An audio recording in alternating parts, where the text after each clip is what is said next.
최경영의 최강 시사.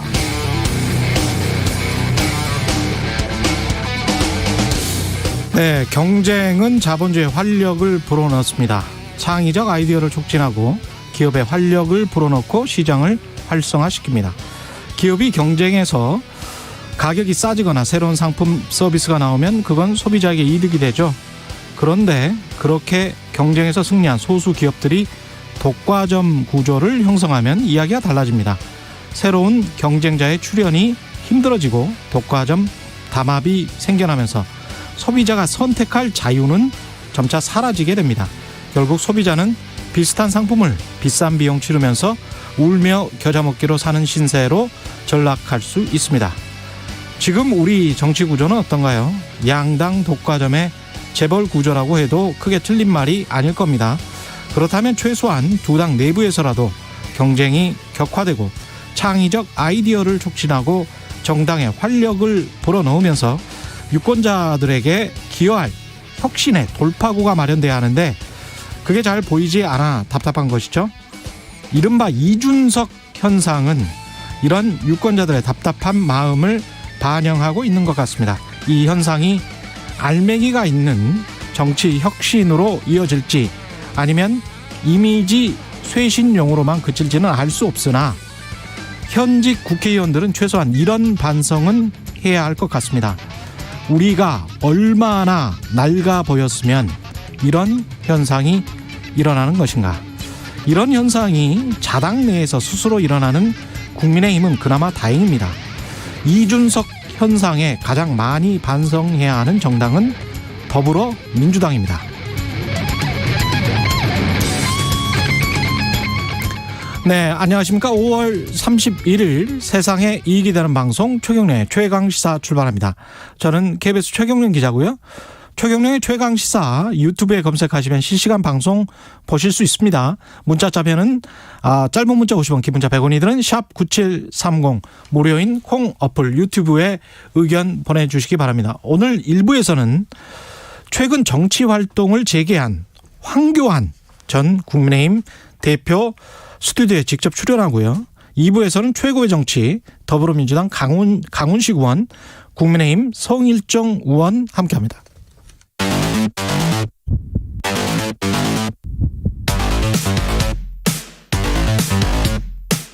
오늘 아침 가장 뜨거운 뉴스 언박싱.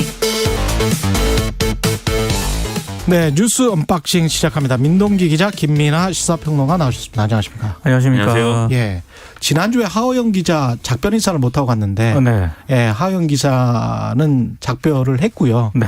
예, 작별 인사 못해서 너무 섭섭하긴 합니다. 밖에서 PD님이 예. 꽃다발을 전해주셨습니다. 예. 네. 그리고 김민아 평론가가 매일 나오기로 돼 있죠.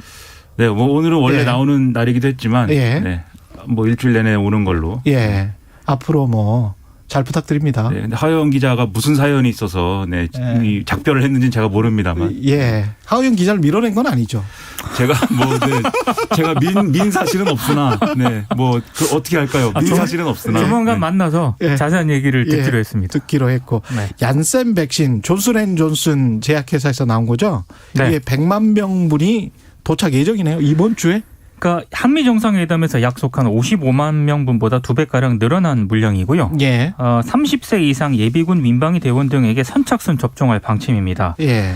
얀센 백신은 아스트라제네카와 같은 이 바이러스 전달체 제품이기 때문에 지금 예방접종전문위원회가 30세 이상에게 접종하도록 권고를 했거든요. 예. 그러니까 아무래도 그 혈소판 감소성 혈전증이 희귀하지만 그렇죠. 부작용으로 나타난 바가 있기 때문에 예. 그래서 30세 이상에게만 접종하도록 권고를 했습니다. 예. 그리고 30세 미만 군장병 한 41만 4천 명 정도 되는데요. 기존 계획대로 6월 중에 화이자 백신을 접종할 계획입니다. 이게 나이가 영향이 있어서 30세 이상만 하는 걸로. 예. 100만 명이면 이거는 한 방만 맞으면 그렇죠.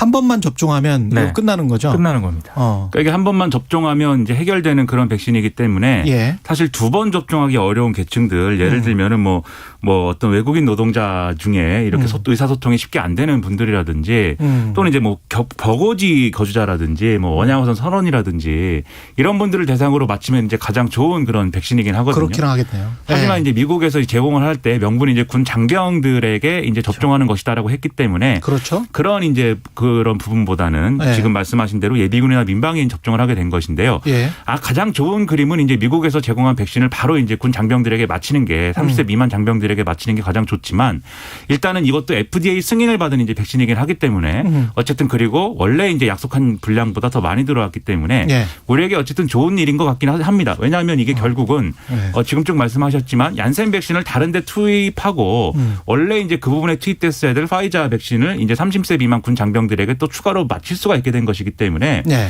전체 백신의 총량 대비로 따지면은 사실은 뭐 이 100만 명분이 더 추가된 것은 분명히 이제 우리에겐 도움이 되는 일이긴 하죠. 사실은 200만 분량인 거죠. 도수로 따지면 다른 백신과 비교를 한다면. 그렇죠. 다른 그렇죠? 백신하고 이제 비교하면 이제 그런 효과가 있는 것이죠. 그렇죠. 네. 예. 존슨앤존슨 백신 같은 경우는 미국 FDA 승인을 받았고 네. 미국에서 실제로 접종을 지금 하고 있습니다. 네. 그러니까 미국은 모더나, 화이자, 존슨앤존슨 이 얀센 백신 네. 이 세 가지를 세 가지죠. 접종을 하고 있습니다. 그리고 국내 주한미군의 경우에도 그 말씀하신 그 세 가지 백신이 다 들어와서 이제 주한미군 대상으로는 접종이 됐거든요. 예. 그렇기 때문에 사실 이 얀센 백신이 들어온 거에 대해서 아스트라제네카와 비슷한 이제 논란이 있다고 해서 여러모로 이제 뭐 여기에 대해서 의구심을 가질 수도 있는데 예. 청취자분들도 그렇고 예. 그럴 필요는 전혀 없는 백신이다라는 이제 점을 분명히 해야 될 필요가 있습니다. 그렇습니다. 미국에서 거의 뭐 1,000만 명 가까이 지금 맞았으니까요. 네. 네. P4G 관련해서는 어떤 이야기가 오갔습니까? 오늘 곧 있으면 폐막할 것 같은데. 예, 문재인 대통령이 이 개회사에서요. 2025년까지 기후 녹색 공적 개발 원조를 대폭 늘리겠다. 그래서 녹색 회복이 필요한 개발도상국을 돕겠다라는 점을 강조를 했고요. 그리고 지속 가능한 연대를 위해서 400만 달러 규모의 기금을 신규로 공유하겠다라고도 밝혔습니다. 근데 환경단체들이 어제 그 동대문 플라자 앞에서 이제 기자회견을 했거든요. 동대문 디자인 플라자 앞에서. 근데 공허한 말뿐이 아니라 좀 과감한 행동에 나설 것을 촉구를 했습니다. 그러니까 시민단체들 주장은 아무래도 뭐 어제 그 회의를 보시면 아셨겠지만 수소차를 운전하는 대통령하고 예. 그런 뉴스가 이제 도배가 되다 보니까 기후위기라는 본질보다는 녹색을 입은 기업 박람회장이 되는 것 아니냐 이런 우려가 있었다라는 점을 지적을 했고요. 기업 성장 이쪽으로만 치중한 거 아니냐 뭐 그렇죠. 이런 이야기였겠네요. 그리고 예. 정부가 녹색 성장이라는 말을 내세우지 말고 파리 협정에서 약속한 온실가스 감축 계획을 이행을 하고 토건 사업을 멈추라 이렇게 정부의 시민단체들은 또 요구를 했습니다. 참 이거는 사실은 균형을 맞춰가기가 쉽지는 않은 문제입니다. 예. 그렇습니다. 반드시 이제 지금 이제 여러 가지 국제적인 어떤 정세나 이런 차원에서 예. 기후 위기와 관련된 대응 이런 것들에 대한 담론을 우리가 주도하면서 뭔가 전반적인 어떤 우리가 처한 여건들을 좋게 만들고 이런 이익이 분명히 있기 때문에 사실은 이 의제를 주도하는 모양새를 우리가 갖추는 것인데 예. 실제로 기후 변화를 위한 이제 행동을 이제 이행한다는 것은 예를 들면 지금 뭐 온실가스 감축 목표를 이제 좀 감축 얼마나 할 것인지를 추가적으로 확정해서 발표해야 된다 이렇게 요구하고 있지만 이걸 맞추기 위해서 또 감수해야 되는 여러 가지 어떤 문제들이 있을 수가 있거든요. 가령 그럼요. 이제 예. 성장률이나 이런 부분에 영향을 미칠 수 있는 그런 그렇죠. 경제 여건이나 이런 것들을 산업 구조를 변화시킨다든지 당장 일자리가 문제가 되기 그렇죠. 때문에 예. 그 산업 구조를 변화시키는 과정에서 지금 말씀하신 고용 형태나 이런 것들의 변화로 인해서 일자리 불안 이런 게 불거질 수 있기 때문에 사실 어제도 민주노총 등이 요구를 했거든요. 이게 좋은 건데 예. 이러한 산업을 전환하는 대상에서 일자리를 잃을 위기에 놓인 노동자들이 있다. 그렇기 예. 때문에 고용안전 대책이 같이 포함돼야 된다. 이 주장을 하고 있고 그래서 단지 기후변화를 위한 여러 가지 기술이나 뭐 이런 것들을 넘어서서 사실은 전반적인 어떤 사회구조의 변화가 같이 이제 촉발돼야 되는 그런 과제입니다. 이게. 그래서 이게 이제 환경단체나 이런 이제 시민단체의 요구가 뭐 부당하다든지 이런 차원이 아니라 전반적으로 큰 그림의 차원에서 사실은 국가적으로 접근해야 될 과제인 것이고 예. 그런 과제가 사실은 P4G라는 이런 이벤트 하나로 사실은 달성되는 그런 그림은 또 아니라는 거죠. 그럼요. 우리가 이제 시간을 갖고 계속 균형점, 최적의 균형점을 찾는 수밖에 없을 것 같아요. 그렇죠. 고용과 일자리를 생각해야 되고 또 기후나 환경 변화를 생각하지 않을 수도 없고. 그렇습니다. 어쩔 수 없는 거죠. 긍정적인 측면과 고민과 예. 과제를 함께 던진 개회사였습니다. 그렇습니다. 예, 경찰 이용구 차관을 어제 경찰이 19시간 조사했군요. 굉장히 오랜 시간 동안 조사를 했는데요. 예. 일단 크게는 두 가지입니다. 이용구 법무부 차관이죠. 예, 법무부 이제 사의 표명을 했으니까 사의 이제 표명을 전 했고. 차관이라고 해야 될 것 예. 같은데 증거인멸 교사 혐의로 피의자 신분으로 불러서 조사를 했습니다. 그러니까 택시기사 폭행 사건과 관련해서 폭행 사건 직후에 피해자인 택시기사에게 연락해서 합의를 시도를 했다. 그리고 당시 상황이 담긴 블랙박스 영상 삭제를 요구하는 그런 혐의를 받고 있고요. 또 다른 한 축은 경찰의 부실 수사 의혹이거든요. 예. 이거는 지금 검찰하고 경찰 진상조사단이 함께 지금 조사를 하고 있는데 일단 당시 서초경찰서 수사관이 블랙박스 영상을 보고도 덮은 경위 이걸 지금 검찰이 수사를 하고 있고 덮었다. 네, 예. 경찰 진상조사단은 당시 그 서초경찰서 생활안전과가 이 차관이 초대 공수처장 후보로 거론된다는 내용 등을 사전에 인지하고 있었다. 이런 부분에 대해서 지금 조사를 벌이고 있습니다. 그러니까 이런 것들이 이용구 차관이 이 정권에서 굉장히 유력한 이 인사이기 때문에 그래서 이제 경찰이 봐주기를 하고 은폐를 하고 덮은 것인지 아니면 그러한 사정을 처음에 몰랐다고 했는데 이후에 지금 말씀하신 것처럼 추가 보도나 이런 걸 통해서 이제 좀 확인된 바에 의하면 알았다는 거 아닙니까? 공수처장 후보로 거론될 만한 그러한 인사다라는 걸. 예. 근데 그런 것을 몰랐다고 했는데 알았다고 했기 때문에 그러면 이게 기존의 어떤 해명과는 달리 그런 거 뭐 잘 몰랐고 이게 유력 인사라는 거 잘 몰랐고 그런 것을 뭐 고려한 그런 조사가 아니었다라고 했지만 그렇지 않은 거 아니냐 이런 의심이 더 강해질 수밖에 없는 그런 이제 상황인 건 맞죠. 다만 이제 실제로 그런 것들이 벌어졌는지는 추가로 확인을 해야겠습니다. 왜냐하면 상부에 어떻게 보고를 했는지 그러면 이 사건에 대해서 그 상부가 어떤 보고를 받고 어떤 지시를 했는지 이런 것들이 확인돼야 되는데 일단 서초경찰서는 이런 식으로 좀 얘기를 하고 있어요. 이게 관내에 워낙 변호사가 많기 때문에 누구든 잡혀오면 이 법리를 파악한다든지 이런 것들을 또 섬세하게 할 수밖에 없다. 그러니까 매뉴얼대로 했다. 이 해명이더라고요. 매뉴얼대로 했다. 네네네. 이게 이용구 차관이 봐주기 수사가 됐다라는 것의 핵심 의혹 중에 하나가 특가법상에 그걸 적용해야 되는데 단순 폭행 뭐 이렇게 간 게 문제 아니냐 이런 지적이 있는 거잖아요. 그렇죠. 거기에 대해서 운행 중인 차량이었으면 이제 특가법이 되는 그렇죠. 거죠. 예. 그렇습니다. 그것도 사실은 또 논란이 또 있는데 그렇죠. 어쨌든 예. 이걸 어떻게 적용할지를 놓고 사실은 봐주기 수사를 했다는 이제 의혹이 있기 때문에 거기에 대해서 워낙 변호사가 많다라고 이제 해명을 하고 있는 그런 상황인데 과연 이게 국민들 듣기에는 이제 어떤 통상적인 거냐. 예, 자연스러운 해명이냐 이런 것들은 좀 의문이 남죠. 서초서 경찰관이 블랙박스 영상을 확인하고도 영상이 없다고 한 거는 사실인 거고. 네. 그렇습니다. 사건 발생 이튿날 형사과장이 휴일인데 출근해서 이용구 차관 혐의에 대한 법리 검토를 지시한 사실. 이것도 이제 사실이면 네. 이거는 통상적인 거는 아닌 것 같은데. 서초경찰서는 통상적이다라고 일단 해명은 하고 있습니다. 그 경찰서의 형사과장이 경찰서에서는 꽤 높아요. 그럼요. 예. 네. 꽤 높아요. 통상적인 사건에서 휴일인데 출근하는 경우가 글쎄요. 제 기자의 상식으로는 뭐 그렇게 많지는 않습니다. 네, 이게 통상적이라고 하는 예. 것은 아까도 말씀드렸듯이 서초서는 특별하다 이 얘기를 하고 있는 겁니다. 아, 그러니까 이제 아까 이제 변호사가 워낙 네, 많으니까 네. 그렇습니다. 사고 나려면 서초 쪽에서 사고 나야 된다. 뭐 이런 이야기인가요? 변호사분들은 네. 서초를 많이 왔다 갔다 네. 의무적으로라도 그렇게 하는 서초는 것인가. 법조인들이 많아요 원래. 예, 네. 원래 많아요. 거기에 또 많이 사시기도 하고. 네. 예. 검사, 판사, 변호사. 조국 회고록을 두고 정치권이 약간 좀 시끄럽죠. 그러니까 조국 전 장관이 네. 이제 지금 뭐 책을 낸다고 하는데 네. 책이 실제로 나오는 거는 내일인 것 같습니다. 근데 이제 일부 내용들이 벌써 언론에 이제 보도가 돼서 예. 이게 상당히 이제 파장을 일으키고 있는데 가령 이 회고록의 내용이라는 것은 본에 대한 어떤 검찰 수사나 그다음에 이 정권에 대한 검찰 수사 이런 것들이 윤석열 전 검찰총장의 어떤 정치적인 여러 가지 생각 그런 것들을 이제 가지고 불순한 동기로 이제 시작된 것이고 진행됐다. 이게 이제 핵심이라고 보이고요. 그리고 본인에 대한 가족이 뭐 이렇게 여러 가지 이제 수사를 받는 과정에서 받았던 어떤 좀 여러 가지 억울한 면들에 대해서 본인의 억울한 심경을 토로하는 이런 내용으로 이제 보도가 되고 있습니다.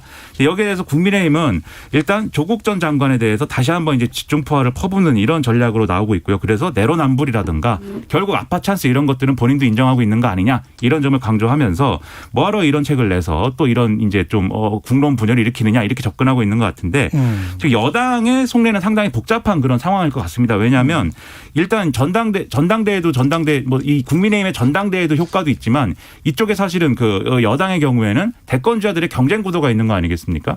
근데 이제 이 대권주자들의 입장에서는 사실은 여당의 이제 주요한 이제 이 책임당원, 권리당원들이라든가 이런 분들의 표심이 이제 중요하다고 생각을 하는데 그렇기 때문에 사실은 이낙연 전 대표라든지 정세균 전 국무총리라든지 이 조국 전 장관의 회고록에 대해서 상당히 이제 이런 것들에 대한 억울함을 풀어야 된다. 이런 식의 접근을 지금 하고 있는 거거든요. 네. 하지만 당 지도부 입장에서는 이제는 조국 전 장관 문제에 대해서 좀 벗어나서 새로운 의제나 이런 것들을 얘기를 하고 싶은데 또 이거에 대한 입장 표명을 해야 되는 거냐. 이러한 사실은 고민이 있다는 것이죠.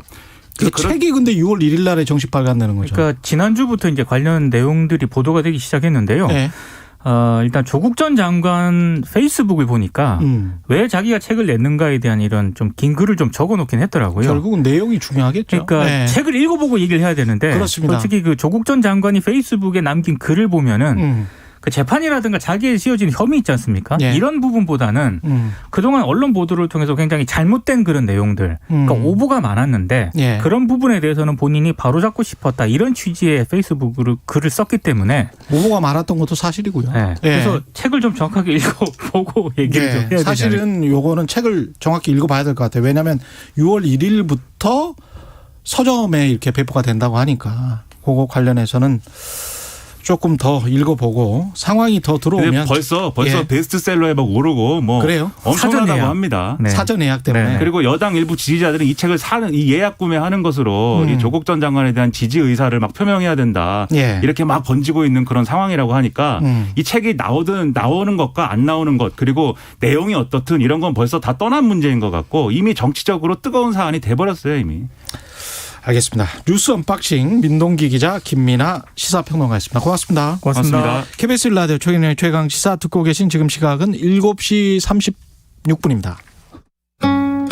출근길 날씨 정보입니다. 어젯밤부터 천둥 번개를 동반한 강한 비가 곳곳에 쏟아지고 있는데요. 지금은 충청 남부와 전북, 경상 남북도를 중심으로 비가 오고 있습니다. 이 비는 아침 중에 대부분 그치겠지만 오늘 전국이 대체로 흐리겠고 전남과 제주도만 맑을 전망입니다. 현재 기온은 대부분 15도를 웃돌면서 어제 이 시각보다 2도에서 7도 정도 높습니다. 한낮에는 서울, 부산 24도, 대전 26도, 광주 28도, 대구 29도 등으로 어제와 엇비슷해 초여름 더위가 나타날 전망입니다.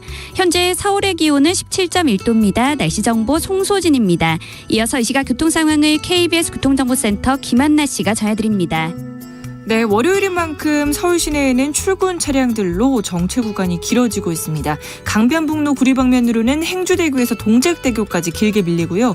반대 일산 방면 성수에서 한강대교까지 서행하다가 이후로는 제속도 내면서 지나겠습니다. 또 올림픽대로 잠실 방면 행주대교에서 한강대교까지 어렵고요. 한강 교량 동작대교 남단에서 북단 쪽으로는 시설물 보수 공사를 하고 있습니다. 부분 통제되고 있으니까요. 참고 운행하시기 바랍니다. KBS 교통정보센터였습니다. 오늘 하루 이슈의 중심. 당신의 아침을 책임지는 직격 인터뷰. 여러분은 지금 KBS 1라디오 최경영의 최강시사와 함께하고 계십니다. 네, 오늘 1부에서는 최근 방미후 자가격리 마치고 본격적인 정치행보 나선 분입니다. 황교안 국민의힘 전 대표 만나봅니다. 자가격리를 끝낸 첫 행보로 구의역을 찾았었고요. 대권 도전을 위한 구체적인 행보에 나선 게 아닌가 그런 관측도 나오고 있습니다. 황교안 국민의힘 전 대표 전 국무총리 나오셨습니다. 안녕하세요. 예, 안녕하세요. 예. 반갑습니다. 예. 현직 계실 때부터 지금까지 라디오 방송 인터뷰는 처음이시죠? 아니죠. 아닙니까? 라디오 방송도 많이 나가고. 많이 나오셨어요? 예, 최근에는 예. 처음입니다. 최근에는 처음이시구나. 뭐 라디오 방송이니까 그냥 예. 전화로 하면 된다고 그러는데. 예. 우리 최 PD님이나 또 최 프로듀서나 예. 또 여러분들 뵙고 싶어서. 직접 나와주셔서. 왔습니다. 예. 고맙습니다. 7박 8일 정도 이제 방미를 하셨고 자가격리 이제 끝나고 이제 첫 행보로 구의역을 방문하셨는데 이 의미가 뭔가요? 그 자가격리 끝나고 예. 바로 첫날이 예. 구의역 사고 5주기였어요. 예. 예. 그래서 정말 그 당시도 마음 아팠었는데 마침 이제 5주기니까 예. 일찍 좀 다녀와야 되겠다. 그래서 갔다 왔습니다. 예. 그 구의역 사고는 사실은 사회 구조적인 문제 아니겠습니까? 그렇죠. 그래서 타살이라는 말까지 하고 있습니다. 당시 구역 사고 때 당시 그 법무장관이셨습니까? 아니면 그렇죠. 법무장관이셨죠? 아니, 총리셨죠? 예. 그렇군요. 그 미국에 가셨던 이야기부터 좀 해보면 CSIS라고 전략국제문제연구소의 유명한 미국 싱크탱크인데요. 거기 초청으로 가신 거잖아요. 그렇습니다. 예. 가서 이제 미국 조회 많은 분들을 만나셨는데 원래 왜 가신 겁니까? 방미 목적은? 잠깐만요. 예. 그러니까 이제 예. 아까 제가 구역 사고 예. 연도를 좀 잠깐 생각해 봤어요. 그러셨구나. 오래된 일이기 때문에 지금 방미 목적에 대해서 말씀을 하셨는데 그 전에 고치고 싶은 사실 같은 게 있으세요? 구역 사고 관련해서? 괜찮습니다. 오래된 일이어서 이제 잠깐 기억을 좀 되살려 봤습니다. 제 질문은 이제 구역 사고가 아니고 이제 그 방미 목적과 관련된 거예요. 지금은 이제 그런데 이번 방미 목적은 한마디로 말하면 한미 동맹의 정상화 그리고 현대화라고 말을 할 수가 있습니다. 한미 동맹은 오래된 우리의 동맹이고 오늘의 우리가 이르도록 이렇게 함께한 이런 동맹인데 이제는 이게 현대화해야 한다. 더 확장해야 된다 하는 것입니다. 미국도 그런 생각을 갖고 있습니다. 예를 들면 글로벌 보건 또 문화 이런 영역까지 경제 이런 영역까지 확대되어야 된다고 미국 분들은 알고 있습니다. 그런 측면에서 지금 이제 백신 문제가 당장 이제 현안이 되고 있지 않습니까? 우리는 초기 방역은 잘했다고 하는데 백신 준비는 많이 부족했고 미국은 또 그 역으로 백신 준비 잘 했기 때문에 백신을 꼭 우리가 받아야 된다. 가져와야 된다. 국민들의 지금 당장 큰 현안이다. 이런 목적을 가지고 방미를 추진하게 됐습니다. 근데 이제 갔다 오신 다음에 이 말씀을 하신 거죠. 국민의힘 소속 지방자치단체들이 있는 서울, 부산, 제주 등이라도 굳건한 한미동맹의 상징적 차원에서라도 1,000만회 분의 지원을 부탁했다. 거기에서. 근데 이게 서울, 부산, 제주 등이라도 국민의힘 소속 지방자치단체장들이 있는 이 말씀을 하신 거예요. 미국 사람들한테. 제가 한 건 아니고 보도자료에 나온 건데요. 그건 이런 거예요. 무슨 뜻인가 하면은 지금 이제 핵심은 백신 확보하는 거 아닙니까? 그렇죠. 국민들의 그렇게 국민들이 갈망하는 원하시는 백신을 확보하는 것인데 지금 정부가 적극적이지 못하거든요. 그래서 적극적으로 나서라. 그건 압박의 차원에서 그런 얘기를 한 거예요. 그리고 그 몇 개 도시에는 예를 든 거죠. 예를.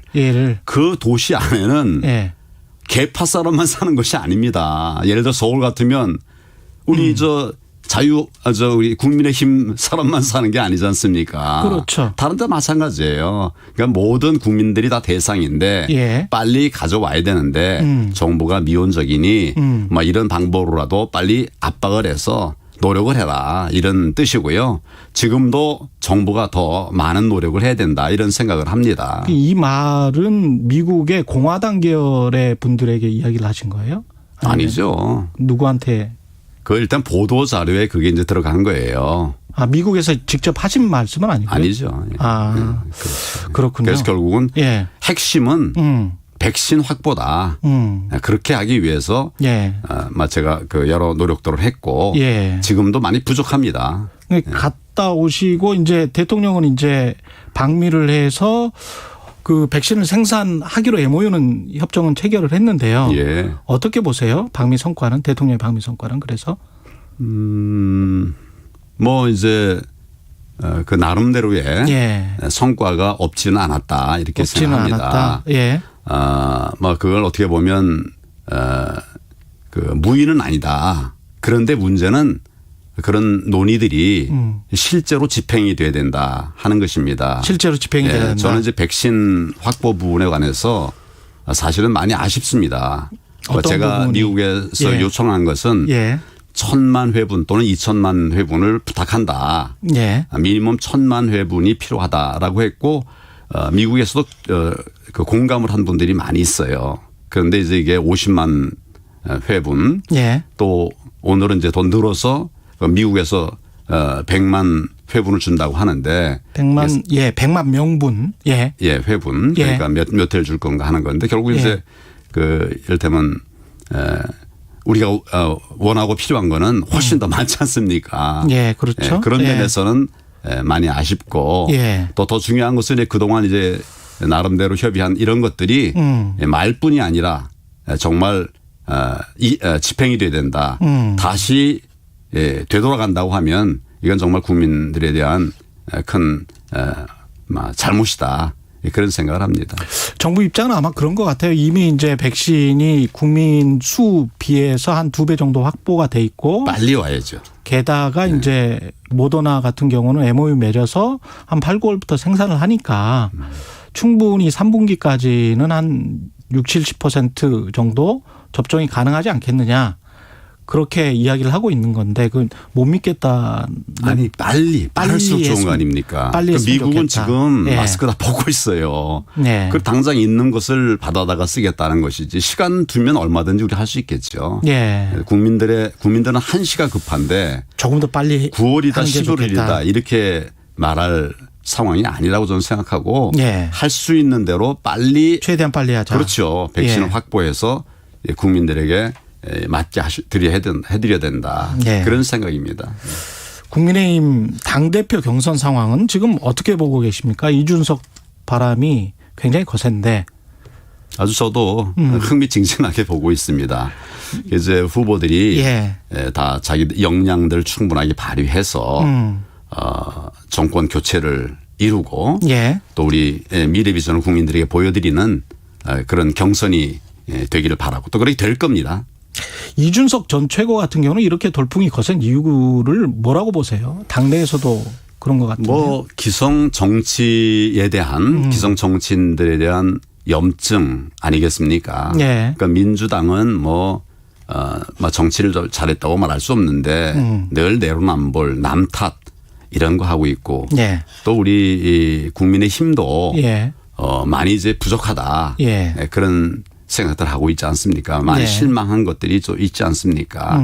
이런 것들을 이제 바꿔나가기 위한 하나의 모멘텀이 될 것이고 저는 늘 말하지만 우리 국민의힘은 이제 정권 교체를 향해 가고 있다. 지금 단계는 아직 부족한 면이 많이 있습니다만은 그렇게 가고 있다. 그런 아주 중요한 측면이 이번에 이제 경선 과정에서 나오고 있다라고 저는 생각합니다.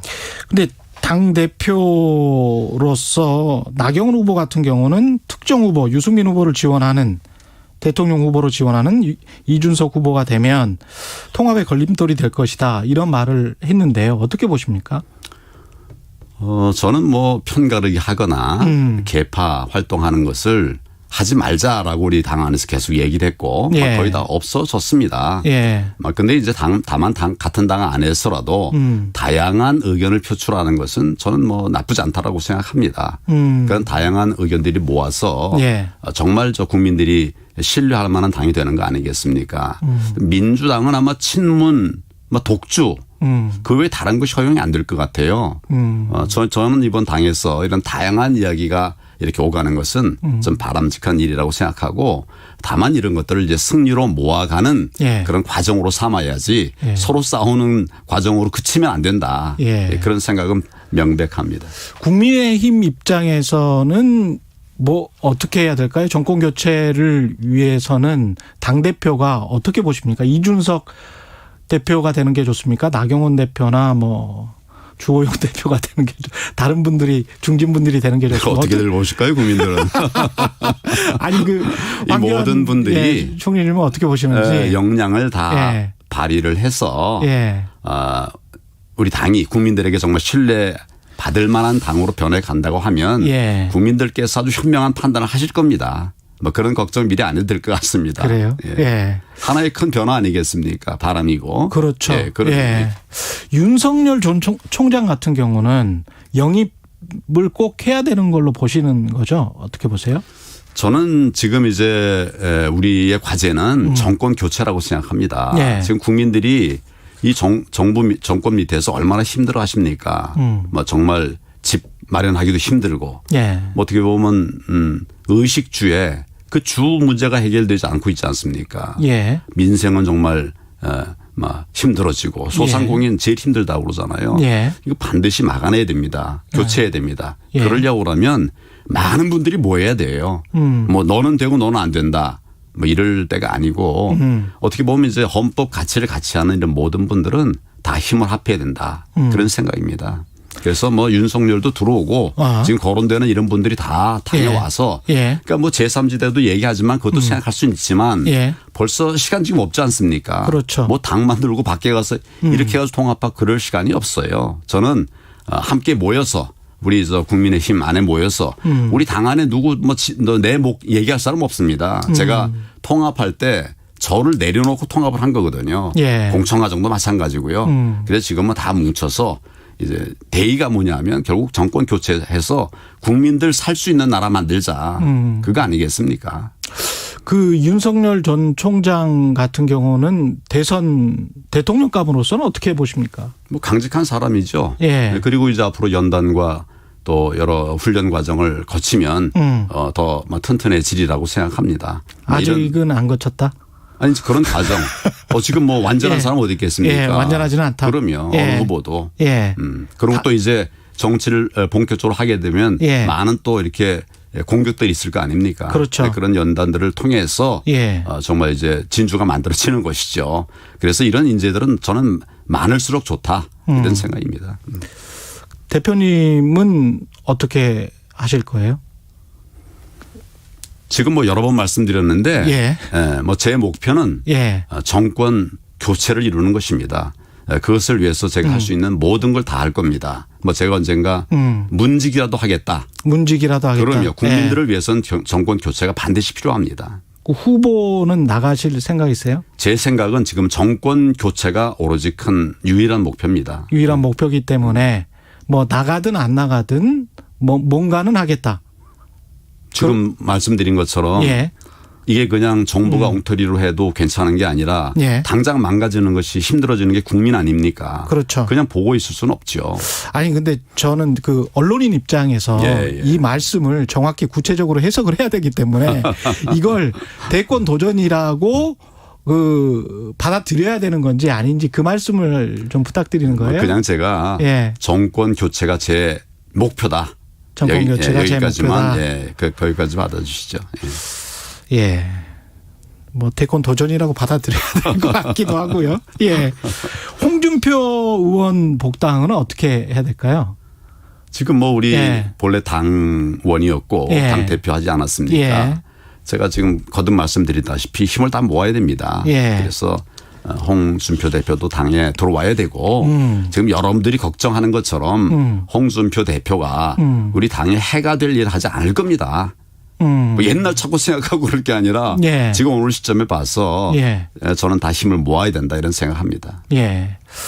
이런 말씀 드리기 죄송한데 황 대표님 그 재등판에 대해서 당 내에서 뭐 약간 좀 다시 도로왕국당 이 분위기가 되는 거 아니냐, 이미지가 좀 안 좋아지는 거 아니냐, 뭐 이런 주장을 하시는 분들이 있단 말이죠. 어떻게 생각하세요? 지금 이제 우리는 정권 교체를 위한 이기기 위한 큰 길을 가고 있습니다. 거기는 너나 할 것 없이 같이 가야 되죠. 같이 뭐 가야 여러 된다. 프레임으로 여기 잘라내고 저기 잘라내고 그럴 일은 아니라고 저는 생각합니다. 그렇군요. 그러면 김동연 전 경제부총리랄지 뭐 최재형 감사원장이랄지 이름 나오는 사람들이 많지 않습니까? 야권 주자로. 이런 분들도 다 그냥 어떤 대통합 차원에서 할 수 있으면 다 경선에 참가했으면 좋겠다 이런 입장이신가요? 그리고 다라기보다도 우리가 이제 우리 당이 지향하는 목표가 있지 않습니까? 그리고 그 뜻에 같이 한다면 그러면 뭐 역량 있는 모든 분들이 함께하면 좋죠. 김동연 뭐 총장 아주 소중한 자원이라고 저는 생각하고 아주 대충장 했죠. 그리고 또 우리 최재형 이제 감사원장이지만은 지금 국민들이 이제 많은 박수를 좀 보내드리고 있지 않습니까? 뭐 이런 분들이 다 모여서 우리가 정말 빅 텐트를 쳐서 정권 교체를 반드시 이뤄내고 국민을 지켜내야 된다. 국민의 삶을 회복시켜내야 된다. 그것이 우리의 대의다. 저는 그렇게 생각합니다. 그럼 거기에는 국민의당 안철수 대표도 포함이 됩니까? 물론이죠. 같이. 그래서 제가 전에도 한번 저 안철수 대표에게 그 얘기를 좀 할 필요가 있네요. 예.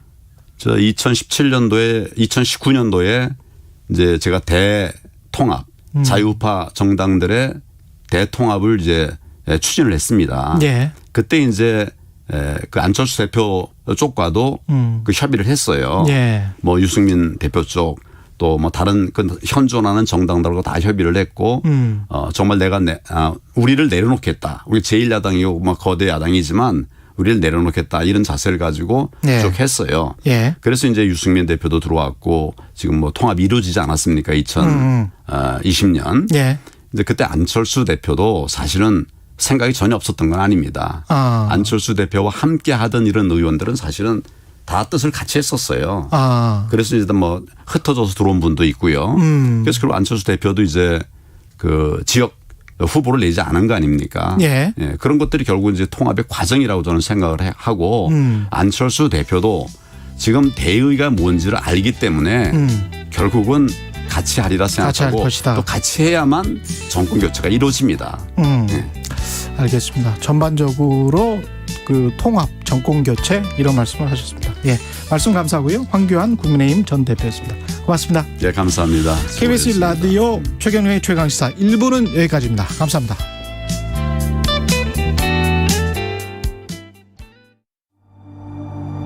이 사건의 본질은요, 법으로 정해놓은 적정수의 안전요원을 배치하지 않아서 생긴 사고라는 겁니다. 2021 KBS 연중기획 기억을 기록하다. 3월 1일부터 기존의 근무체계가 완전히 무너집니다. 그러니까 회사가 어렵다.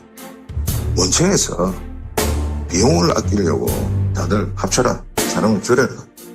본연의 업무 외에 일을 하다가 그날도 우리가 주로전님 뭐 세관검사, 동시물 검사 다 끝나고 잠시 쉬고 있는데 FRC 컨테이너 접으라는 뭐 지시를 받고 잠시 따라가다가 그런 일을 다 하게 됩니다.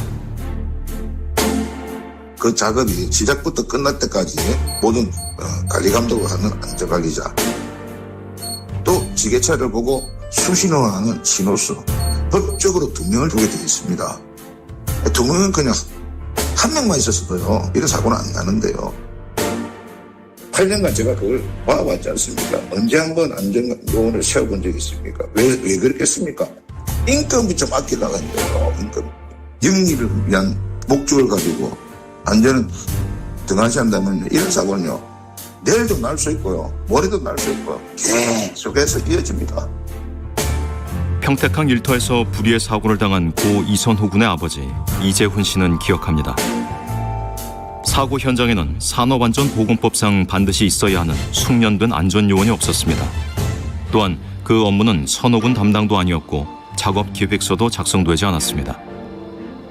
일당 10만 원을 아끼지 않았다면 이 비극을 막을 수 있지 않았을까?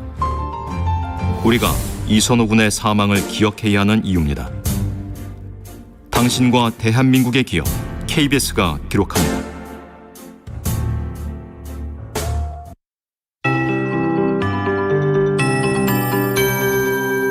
KBS 58분 날씨. 요즘 비가 자주 내리고 있는데요. 장마는 아닙니다. 현재 장마 전선은 일본 남쪽 해상에 위치해 있고요. 우리나라로는 상층에서 주기적으로 내려오는 매우 차가운 공기와 하층의 따뜻하고 습한 공기가 충돌하면서 대기가 매우 불안정해져 만들어지는 강한 비구름이 자주 영향을 주고 있기 때문입니다. 어제 밤부터도 천둥 번개를 동반한 요란한 비가 곳곳에 쏟아졌는데요. 지금은 충청과 남부 일부 지역에 비가 오고 있고 차츰 그쳐가고 있습니다. 비는 아침 중에 대부분 그치겠지만 하늘은 종일 대체로 흐리겠고 일부 지역은 오전까지 빗방울이 떨어지겠습니다. 전남과 제주도만 맑을 전망이고요. 서해안 지역은 오전까지 바람이 무척 강하게 불겠습니다. 현재 기온은 많은 지역이 15도를 웃돌면서 어제 이 시각보다 2도에서 7도 정도 높습니다. 한낮에는 서울, 부산 24도, 대전, 제주 26도, 대구 28도, 광주 29도 등으로 어제와 엇비슷해 초여름 더위가 나타나는 곳이 많겠습니다. 이번 주도 비가 자주 내리겠습니다. 내일은 경기 북부와 강원 북부에 비가 조금 오겠고 목요일과 금요일 사이에는 전국에 비 소식이 있습니다. 현재 서울의 기온은 17.2도, 습도는 93%입니다. 송소진입니다.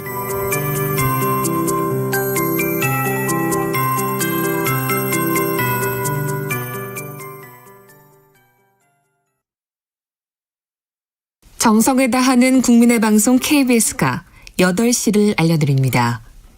AM 711kHz, FM 97.3MHz, KBS 1라디오입니다. HLKA.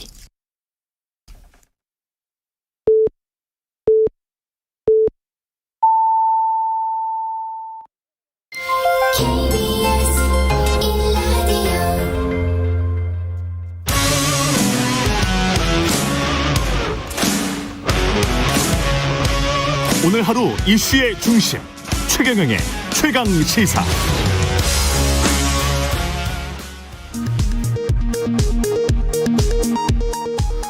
라디오 정보센터 뉴스입니다.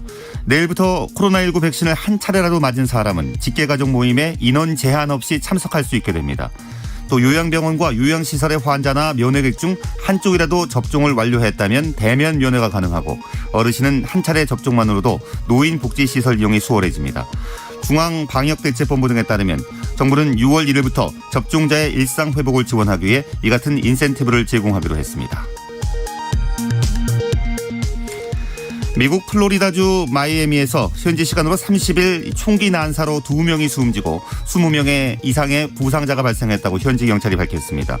AP통신 등 미국 언론에 따르면 총격 사건은 이날 새벽 마이애미 데이트 카운티 북서부의 한 연회장에서 발생했습니다. 무장귀한 3명이 연회장 밖에 모여있던 사람들을 향해 무차별적으로 총을 난사한 뒤 도주했다고 경찰은 밝혔습니다. 사건이 일어난 연회장에서는 전날 밤 래퍼들의 라이브 공연이 포함된 메모리얼 데이 위크엔드 앨범 발매 파티가 열린 것으로 알려졌습니다. 이용구 법무부 차관의 택시기사 폭행 의혹을 조사해온 경찰이 어제 이 차관을 피의자 신분으로 소환 조사했습니다. 사건 발생 6개월 만에 처음으로 경찰은 이 차관이 폭행 당시 상황이 녹화된 블랙박스 화면을 삭제해달라고 택시기사에게 요청했는지 여부 등을 조사했습니다. 지금까지 라디오 정보센터 뉴스 아나운서 최시중이었습니다.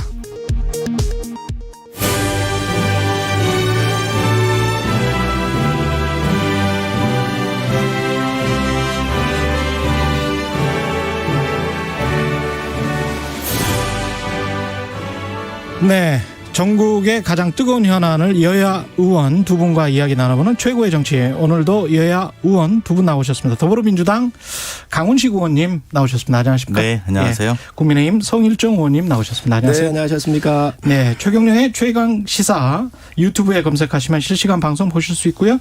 스마트폰 콩으로 보내시면 무료입니다. 문자 참여는 짧은 문자 50원, 긴 문자 100원이 드는 샵 9730 무료인 콩 어플 유튜브에도 의견 보내주시기 바랍니다. 21대 국회가 개원한 지 1년이 되는 날이 어제였는데 1년 벌써 이렇게 확 지났네요. 근데 이제 국민들 보기에 약간 좀 송구스러우시죠? 어떠세요? 네, 국민들 보기에 송구스럽죠. 예. 종식되지 않은 코로나 예. 그리고 이제 뭐 회복되지 않은 경기에 대해서 특히 송구스럽고요. 예. 물론 이제 백신 도입하고 접종이 성과가 쌓이고 있으니까 저희가 그래도 좀 끝이 보인다. 이런 생각이 들고 민생 경제 회복에는 최선을 다해서 힘을 좀 모으면 좀 좋아지지 않을까. 송구스럽지만 노력하겠다라는 다짐의 말씀으로 1년을 좀 정리해야 되지 않을까 싶습니다. 사실 강 의원님께서 지금 뭐 백신 문제라든지 여러 가지 경제 문제 이런 걸 하셨지만 이런 건 국민들께서 다 아시는 일이지요. 예. 세계적인 문제고요. 예. 그렇지만 우리가 할 수 있는 일들을 제대로 했는지 저는 이 협치에 대해서 물으시는데 21대 국회에 들어와가지고 180석 가까운 거대 여당이 됐잖아요. 그동안 협치한다고 한다면 의회에서 하는 게 제일 상징적입니다. 예. 그런데 법사위원장 같은 경우 야당이 그 당시의 야당 민주당이죠. 81석을 갖고 있을 때도 법사위원장을 주고 다 상임위를 안분비리하고 그랬었는데 국회에서조차도 야당이 100석이 넘는 그런 야당에 대해서 이러한 부분들을 전혀 배려를 오랫동안 민주주의 소수가 다수를 견제할 수 있는 의회 민주주의의 균형을 잘 이루게 하기 위해서 전에 있었었던 이런 관행까지도 파괴한 이런 현상을 보면서 과연 협치가 있었느냐. 예. 이거는 지금 쓰나미처럼 몰려와 있는 이러한 코로나나 이런 것들을 극복하려면 이런 여야 협치가 이루어졌어야 돼요. 이런 협치도 안 이루어진 상태에서 지금 현재 경제 문제, 코로나 문제를 다루기가 어렵죠. 예. 그래서 오히려 더 국민들한테 굉장히 불편한 그런 21대의 1년을 보내지 않나 싶습니다.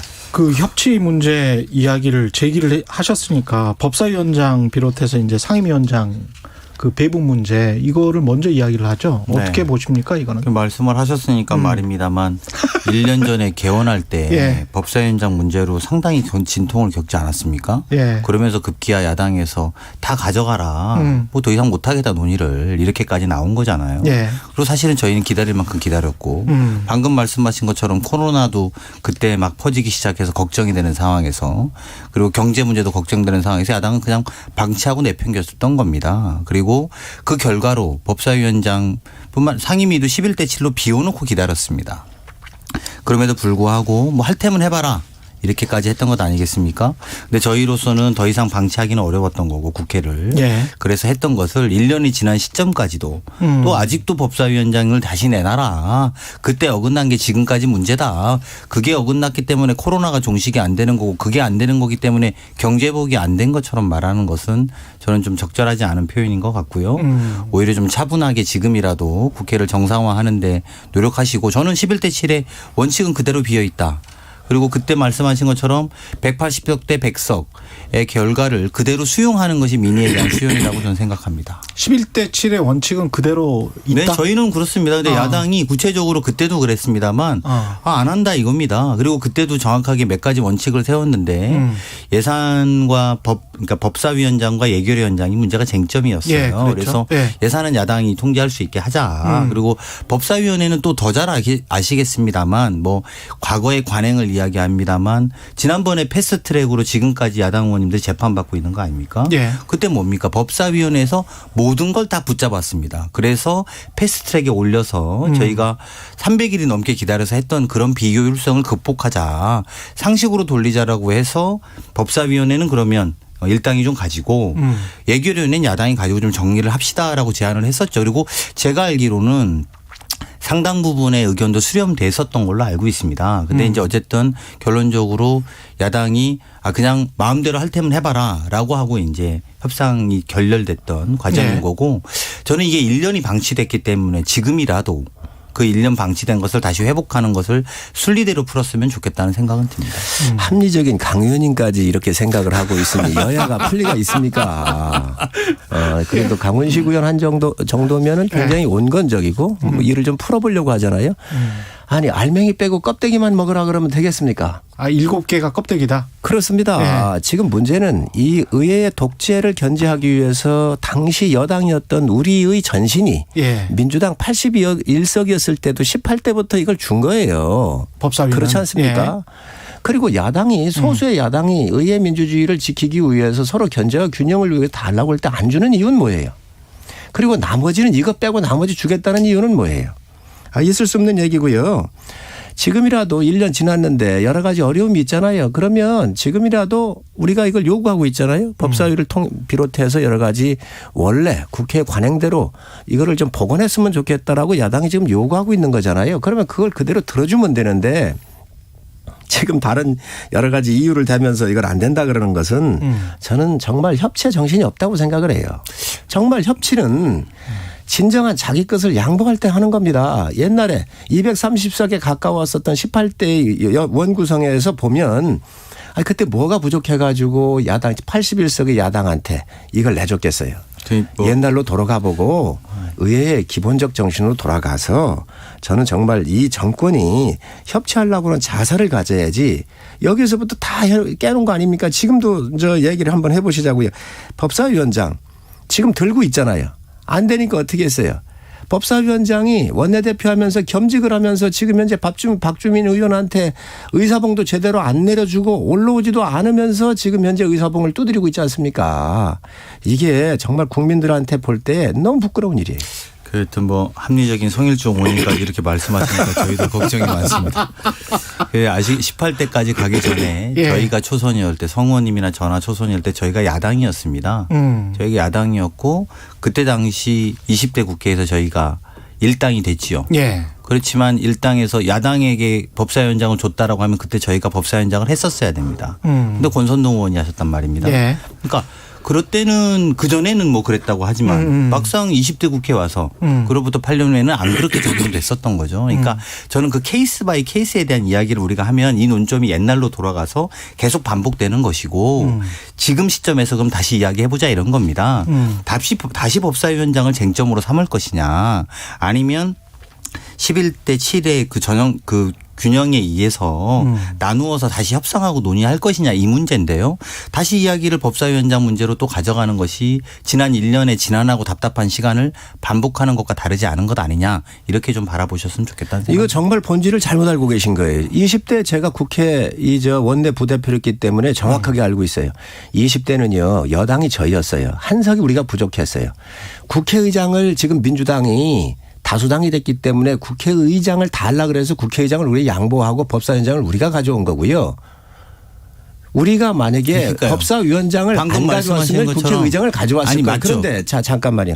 그래서 서로 양분을 한 겁니다. 그 당시에 한석 차이 때문에. 그래서 국회의장을 가져갔기 때문에 법사위원장을 우리한테 여야 협상을 통해서 준 것이지 원래 소수당한테는 법사위원장을 줬어요. 지금 그거를 다시 여기에 법사위원장을 20대에서는 우리한테 줬다고 얘기하는 것은 굉장히 잘못된 얘기예요. 아니 저도 뭐 원내부대표를 했는데요. 의원님하고 다른 정당에서 한 것이니까 서로 다른 계산들을 할 수 있겠죠. 그리고 국회의장은 원래 일당에서 하는 것이고요. 일당이 아니라 여당이 하는 거지요. 국회의장은 여당이 하는 겁니까? 그렇습니다. 일당은 아니더라도. 그런데 그 당시에 그것을 이제 민주당이 됐으니까 요구를 의회 주도권이 가져가서 민주당이 의장을 가져가야 되겠다. 그래서 의장을 우리가 양보를 했던 거지요. 법사위원장하고 옵션으로 그런 논의한 적은 없습니다. 그거는 또 의원님 잘못 알고 계신 겁니다. 지금 그런 어거지를 부리셔서는 안 됩니다. 어거지라니 어거지라니. 그러면 원내 현안 같은 경우에 지금 남아있는 게 김호수 검찰총장 후보자. 네. 인사청문보고서 재송부 시한이 마침 오늘이에요 또. 맞습니다. 이건 뭐 아마 과거 했던 방식대로 그대로 그냥 가는 건가요? 과거 했던 방식이 이제 보고서 채택 안 하고. 이 정권이 언제 의회의 야당의 의견을 들은 적이 있습니까? 저는 이번도 그렇습니다. 인사청문회를 하는 과정에 김용민 의원이 그랬어요. 눈 크게 뜬다고 똑똑해 보이지 않는다라고 야당 의원을 모독했습니다. 그것도 여성 의원입니다. 그래가지고 이게 파행이 된 거예요. 그 야당이 인신공격이다. 있을 수 없는 이야기다. 사과를 하고 이제 사과를 안 하고 이것을 청문회를 끝낸 겁니다. 그래 지금 저희 당은 그러면 그거 사과하고 속개를 하고 하자. 그러고선 청문 보고서의 채택 문제를 논의하겠다 얘기를 하는데 이 당은 여당은 지금 청문회를 하고 싶지는 않은 거예요. 이 야당 의원, 여성 의원한테 이 인신 공격성 한 것도 저는 아주 치밀하게 짜여지는 각본에 의해서 한 거라고 보여지는데. 이렇게 해놓고 지금 현재 다시 재송본 거 아닙니까? 이거는 각본에 의한 도발이었다. 이거 분명히 이거 그냥 그냥 통과시키기 위한 절차지요, 그냥. 성원님도 뭐 이렇게 실제로 각본에 의한 도발이라 가지고 생각은 안 하실 건데요. 이제 저는 오히려 주목해야 되는 거는. 실제로 김호수 검찰총장에 대해 보통 우리가 청문회를 하면 김호수 검찰총장으로서 부적함한 이유가 언론에도 나고 이러거든요. 그리고 야당 청문위원들도 그런 것들을 언론에 내고 이럽니다. 근데 기간에 청문회 전까지 나왔던 걸 보면 큰 결격 사연이 이미 없었다는 걸 알고 있는 것이죠. 근데 그렇다 보니까 이게 쟁점이 다른 데로 흘러가는 겁니다. 본질을 오히려 피하기 위한 것으로 야당도 인정하고 싶지 않은데 이걸 그냥 청문회를 통과시켜 주자니 왜냐하면 문제가 나왔으면 벌써 그걸로 이야기하셨을 겁니다. 이러이러한 문제가 있는데 어떻게 통과시켜 주느냐. 근데 그런 이야기가 전혀 없었단 말입니다. 이제 그러다 보니까 마치 그날 있었던 청문위원들 간의 말싸움들 가지고 이게 지금 청문회가 사과해라 안 해라라는 본질과 다른 이야기를 하고 있는 거다. 저는 이렇게 보는 게 맞다고 보고요. 그것보다도 사실은 지금 야권의 주요 대선 주자로 거론되고 있는 윤석열 총장이 본인의 정치 일정에 맞춰서 사퇴한 거 아닙니까? 그리고 사퇴하고 나서 이미 공백 기간이 3개월 가까워지고 있습니다. 그렇죠. 그러니까 이 3개월 가까워지고 있는 검찰총장의 공백기를 어떻게 채워나갈 거냐라는 측면에서 조금 더 적극적으로 이야기할 필요가 있고요. 나아가서 실제 김호수 총장 후보자가 적절하지 않다면 어떤 이유로 적절하지 않은지 뭐 충분히 이야기해야 되는데 그런 이야기 없이 청문위원들 간의 감정 싸움으로 본질을 왜곡하는 것은 저는 좀 더 경계해야 될 일이다 이렇게 생각합니다. 김호수 후보자는 자격도 안 되지요. 정치적 중립성을 과연 지켰습니까? 네. 윤석열 총장 조국 사건 때 수사에서 배제하자고 했던 사람이 당시에 검찰 법무부 차관으로 있던 게 김호수 후보자예요. 정치적 중립성 감사위원으로 감사원의 감사위원으로 가려고 그랬잖아요. 거기서도 안 된다라고 얘기했던 사람이에요. 두 번째, 김학의 불법 사건에 지금 조사를 받고 있는 피의자 신분입니다. 어떻게 박범계 장관 아니 지금 법원에 왔다 갔다 하고 있잖아요. 응? 세상에 이 국가를 운영하고 있는 법을 지금 집행하고 있는데 그 집행하고 있는 검찰총장 자리에 수사를 받고 있는 피의자를 어떻게 갖다 놓습니까? 이건 상식선에 있을 수 없는 얘기라고 생각을 하고 우리 강 의원님께서 지금 정치 일정 여러 가지 공백기 얘기를 하셨는데 그런 공백기를 얘기하신다고 그러면은 정세균 국무총리부터 그렇게 비밀리에 퇴임식하고 나가면 안 되지요. 비밀리는 아니 그것도 무슨 공식적으로 퇴임식을 안 했잖아요. 비공식적으로 갑자기 일정 잡아서 나가놓고 그 기간 동안은 또 뭘 할 거예요. 그래서 이런 걸 갖다 해서는 안 되고 문제는 뭐냐. 정치적 중립성에도 문제가 있고 지금 검찰의 조사를 받고 있는 당사자로서도 이 사건을 지휘해야 될 총장으로서 적합하지가 않습니다. 그래서 이걸 국민이 모른다고 생각하시면 안 돼요. 저는 여당에서 아주 상식적인 판단을 하시기 바랍니다. 네, 방금 정세균 총리가 또 비밀리에 또 이건 무슨 말씀이시죠? 비공개 제가 조정하겠습니다. 네. 비공개로 퇴임식을 비공개로 하셨죠. 퇴임하지 않았고 공개하고 사진도 다 찍고 하셨어요. 네. 다만 의원님도 공격을 하는 건 좋아요. 근데 이렇게 허위는 말씀하지 마시고 비공개는 다 공개되어 있는데 공개된 걸 비공개했다 하시니까 사진도 찍었어요. 내각들하고 사진도 다 같이. 퇴임식을 공식적으로 오픈해서 하고 그렇게는 못했죠. 저 말씀은 맞는 말인데 왜 그러냐면 대권에 욕심이 있어가지고 그냥 하루가 바쁜 거예요. 그러다 보니까 지금 저 총리께서 말이에요. 퇴임식도 제대로 안 하시고 공개로 안 하고 비공개로 하시고 가신 거잖아요. 만약에 의원님 말씀대로 내가 야당이 공격 이제 패턴들이 나오는데요. 그거 퇴임식 했으면 지금 코로나 시기에 퇴임식이나 하고 있다 또 그랬을 거 아닙니까? 퇴임식은 안 했습니까? 그러니까 퇴임식에 대해서도 정확하게 말해야 되는 건 코로나 때문에 실제로 그때 약간 코로나가 늘어나고 있는 시점들도 있었고요. 정세균 당시 총리로서는 그런 것이 적절하지 않다고 생각해서 간소하게 퇴임식을 했죠. 그리고 그 간소한 퇴임식을 마치 비밀리에 그다음 비공개 이거 다 적절하지 않고요. 공개했고 조촐한 퇴임식을 한 건 사실입니다. 그래서 그런 부분도 강 의원님께서 그렇게 말씀을 하시면 총리 후보자가 국회 통과가 돼서 확정이 될 때까지 정세균 총리가 국정에 공백이 없을 때까지 그렇죠. 이 임기를 맞춰주는 게 맞습니다. 그런데 그 코로나가 증가하고 국가가 굉장히 어려운 시기에 비공식적으로 퇴임부터 해놓고 상당 기간을 비워놨잖아요. 원래 국가의 시스템은 총리가 인준돼서 대통령의 임명장을 받을 때까지 전임 총리가 자기 임무를 수행해 주는 게 맞습니다. 바톤 터치를 해줘야죠. 그거 안 하고 한 달여 동안을 비워놨잖아요. 그건 뭐라 설명할 거예요. 그러니까 저는 그 지적에 대해서는 그런 지적이 있을 수 있다고 보는 거예요.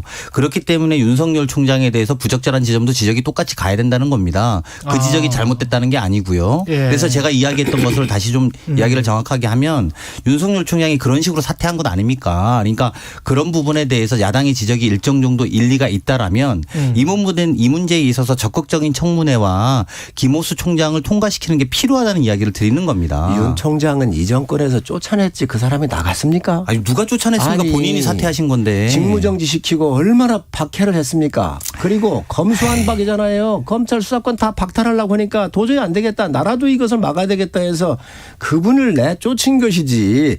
우리 정확하게 판단하자고요. 응?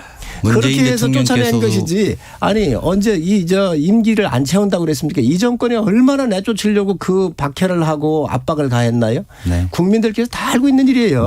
그 윤석열 총장이 문재인 대통령이 연두기자회견에서도 말했습니다만 문재인 정부의 검찰총장이라고 말했습니다. 그리고 본인이 사퇴서를 내고 나간 거고요. 사실관계를 자꾸 왜곡시키지 말고 팩트만 갖고 이야기하실 필요가 있고요. 누가 나가라고 하지 않았습니다. 계속 근무하셔도 되는데 그래서 제가 말씀드리지 않습니까? 본인의 정치 일정 때문에 대통령 후보는 안 나가려고 생각했으면 안 나가도 됩니다. 대통령 후보를 나갈 생각이 있기 때문에 그만둔 것이고요. 야당도 거기에 발맞춰서 실제로 호응하고 있는 것 아닙니까? 그래서 저는 정세균 총리에 대한 지적 일부 맞다고 봅니다. 근데 그런 부분처럼 윤석열 총장의 공백에 대해서도 지적하시는 것이 균형 잡힌 시각이라고 말씀드리는 거고요. 거기에 맞춰서 보면 지금 검찰총장이 3개월째 공백기가 생기는 문제에 있어서 김호수 총장에 대해서 본질이 아닌 문제로 김호수 총장 문제가 옳고 그르다라고 이야기할 것이 아니라 본질로서 필요한 것들을 채워나가야 된다라고 주장하는 것이 옳다라고 보는 겁니다. 윤석열 총장은 뭐 국민들께 다 알고 계시잖아요. 얼마나 박해를 받았는지. 이 정권에서 임명해놓고 이 정권에서 업어서 키운 거예요. 윤석열 이야기 이제 여기까지 하시고요. 그러시죠. 예, 이준석 이야기를 해야 돼요. 윤석열에서 이준석 이야기 해야 되는데 이른바 이제 이준석 신드롬이에요. 이게 지금 어떻게 보세요? 당내에서는 국민의힘은? 우선 뭐 긍정과 예. 또 부정적인 측면이 좀 일부 있지요. 예. 긍정적인 측면은 저희 당에서 가장 이제 취약적이었던 예. 지역의 확장과 세대 확장 이 부분이잖아요.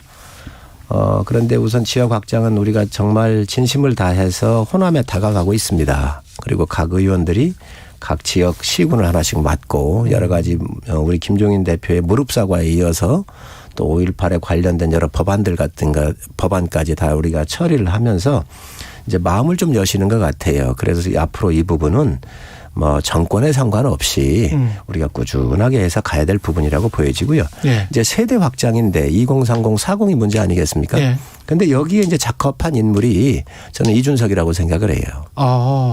그리고 이 적합한 인물이 이준석이다. 예. 예. 그 의사를 표시해낼 수 있는 모든 개혁의 흐름은 마지막에 활용점정을 하는 것은 사람으로 하잖아요. 그렇죠. 사람이죠. 여당은 예. 이미 뭐 그 전당대가 끝났고요. 근데 여당이 남았는데 여당 같은 경우는 뭐 또 청와대도 있고 권력이 움직이고 친문 세력이 워낙 강하니까 여기 의사 표시를 할 수가 없는데 예. 야당 같은 경우는 비교적 좀 자유롭죠. 그러다가 보니까 이준석을 통해서 지금 이 세대에 대한 이 교체에 대한 희망들이 이렇게 표출하고 있다고 보여지고 그런 면에서 볼 때는 긍정적인 면이 있다고 생각을 합니다. 좀 부정적인 면은 굉장히 젊기 때문에 좀 안정성이 있겠느냐 이런 이제 우려를 갖고 계시는 분이 좀 계신 것 같아요. 그렇지만 이준석 후보 같은 경우는 10년 넘게 했죠. 비대위원 최고위원회에서부터 하고 국회의원도 3번 떨어지고요. 예. 이제 서구에서 보면은 10대에서부터 정치 훈련을 시켜서 뭐 스웨덴 같은데 노르웨이 같은데 또 프랑스다 이런 데서 40대 30대 총리들이 나오고 있는데 예.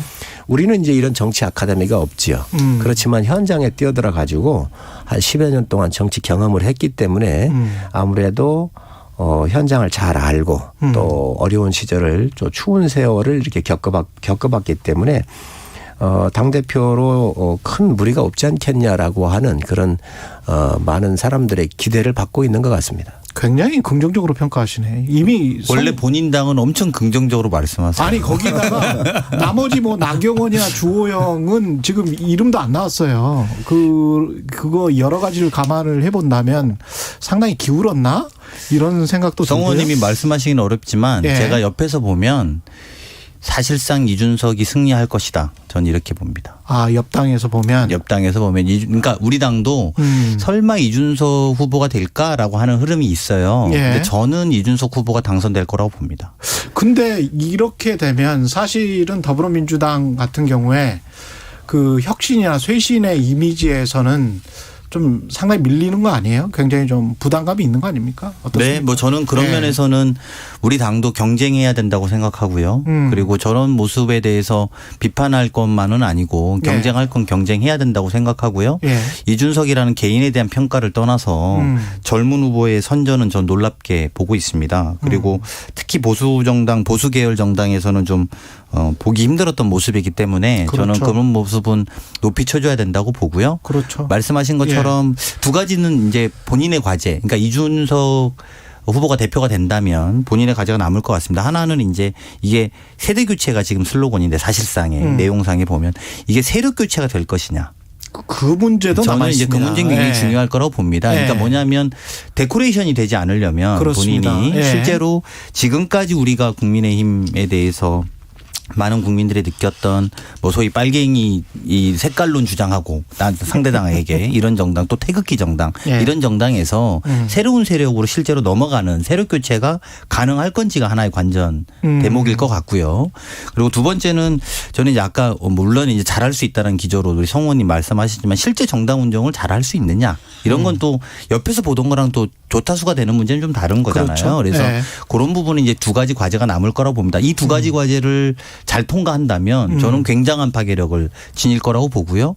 그런 면에서 우리 당도 굉장히 긴장하고 저기에 걸맞는 준비들을 해야 되겠다는 뭔가 생각이 대안을 마련하셔야 될 것 같아요. 저희도 준비를 해야죠. 예. 그렇게 생각합니다. 두 가지만 말씀을 드리면은 아까 이제 이준석 후보가 이렇게 다 상당히 그 긍정적으로 평가한다 그랬는데 기존에 5분이 계시잖아요. 예. 근데 이준석 후보를 제외한 나머지 4분은 이제 다선들이세요. 그렇죠. 그러시다 보니까 이게 대응하기가 좀 어려워요. 표가 분산이 됐기 때문에 또 특히 나경원 후보께서 나오시면서 주호영 후보의 표가 또 이렇게 그 반감된 그러네요. 부분이 있지요. 예. 그러다가 보니까 4대 1의 개념이 쓰다가 보니까 좀 몰리는 경향이 있고 두 번째로는 여당이 이제 경계를 해야 된다 이런 말씀을 하셨는데 사실 이준석이 나오는 부분은 공정과 정의 20대 30대에서는 이 공정과 정의에 대한 가치가 이 세대에서는 굉장히 중요한 가치예요. 조국 사태를 바라보면서 이 정권이 이 공정과 정의를 허문 거에 대한 반사의 작용이 지금 세대의 표출로 나타나고 있는 거잖아요. 야당도 못 믿겠다는 거 아닙니까? 그렇기 때문에 이 부분에 대해서는 여당이 굉장히 뼈가 아플 거라고 생각을 해요. 특히 여당의 집권 세력으로서 끌고 오면서 이 사회적인 신뢰의 가치인 이 공정과 정의를 허문 거에 대한 20, 30대의 이준석으로의 몰표 현상이란 말이죠. 이런 부분들에 대해서 여당 같은 경우는 특히 좀 상당히 두려울 것이라고 생각을 하고 또 이 바람이 잘 이렇게 순항을 한다고 한다면 정치 발전에도 전 뭐 긍정적으로 이렇게 발전된 방향에서 작용될 것이라고 생각을 합니다. 마지막으로 방금 말씀을 하셔서 조국 전 장관이 이제 회고록을 냈는데 아직 뭐 직접 보시지는 않았을 것 같은데요. 일단 그 시점이랄지 책 내용은 대부분 이제 뭐 카드 뉴스랄지 뭐 이런 걸로 나와 있더라고요. 책 내용은 대부분은 아니겠지만 하여간 어떻게 생각하십니까? 아니 일단 뭐 이준석 후보가 굉장히 공정의 키워드처럼 말씀하시는데 그거는 이후에 또 저희가 토론해 볼 여지가 그렇죠. 있을 거라고 보고요. 예. 그리고 20, 30대의 전폭적 지지를 받는 것처럼 말씀하시는데 사실은 뭐 안티페미니즘 논쟁이라든지 이런 것들을 보면 사실은 예. 좀 그 부분은 토론할 부분이 있어요. 리스크가 좀 그러니까 있죠. 예. 저는 뭐 젊은 후보가 나온 거에 대해서 높이 치지만 그게 이준석 후보에 대한 토론은 별도로 해볼 필요가 있을 것 같고요. 그리고 그것과 별도로 이제 지금 조국 장관의 회고록이 예. 사실은 뭐 민주당이 조국 전 장관으로 촉발된 공정 논란, 뭐 우리 아까 성일종 의원도 말씀하셨지만 또 우리 사회의 공정 인식에 대해서 진지한 고민과 반성을 하고 있는 건 사실입니다. 그것도 그로부터 촉발된 게 사실이고요. 그리고 도덕성에 대한 컨센서스를 높여야 된다는 당내 인식들도 높아지고 있고요. 그래서 뭐 취업 비리, 입시 비리, 뭐 성 비위, 또 부동산 비위, 사회 갑질 이런 것에 대한 경계심도 높여나가고 있는 지점들이 있습니다. 이런 대목에서 사실은 뭐 이번 책이 전 내용은 잘 모르겠습니다만 1년 6개월 동안 언론이나 재판을 통해서 조국 장관에 대한 이야기는 사실은 나올 게 나와서 다들 뭐 새로운 내용이 뭐가 있을지는 잘 모르겠습니다. 예. 근데 이제 그 대목에서 본인이 책 내용에서도 딸 입시 비리 의혹에 대해서 부모 찬스라는 비판을 겸허히 수용한다라는 지점이 있다고 해요. 저는 아직 책이 사과를 했더라고요, 모두에. 예, 그래서 그런 내용이 있다고 하니까 이걸 계기로 오히려 어떤 의미로 보면은 한 단계를 좀 정리하는 마무리가 될 수 있을 거라는 생각도 좀 들고요. 이제 그런 정도의 저희 당의 입장에서만 보면 그걸로 촉발된 여러 가지 논쟁과 쟁점들을 단락짓기를 바라는 마음으로 바라보고 있습니다. 송원님 한 30초만. 예. 조국 얘기가 나오면 여당이 불편하지요. 가족의 피를 펜에 발라 쓰는 심정이라고 그랬는데 국민의 피를 발라 참회와 용서를 구하는 심정으로 이 글을 썼으면 좋겠습니다. 어떻게 썼는지는 모르겠는데 정말 반성하셨으면 좋겠습니다. 두 분 말씀 감사하고요. 최고의 정치 국민의힘 성일종 의원, 더불어민주당 강훈식 의원이었습니다. 고맙습니다. 네, 감사합니다. KBS 1라디오 최경영의 최강시사 2부는 여기까지입니다.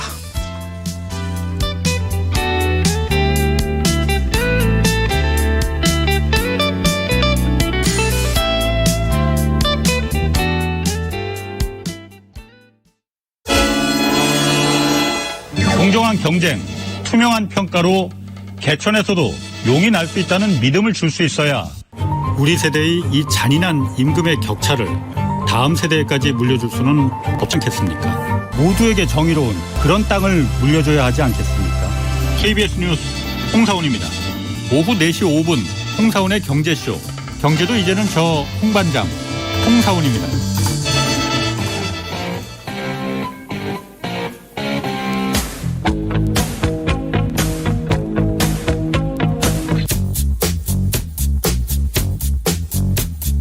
몸이 먼저 반응하는 음악이 있습니다. 몸이 먼저 반응하는 시사도 있습니다. 매일 오후 5시 5분 KBS 1라디오 주진우 라이브. 지금 시각은 8시 30분입니다. KBS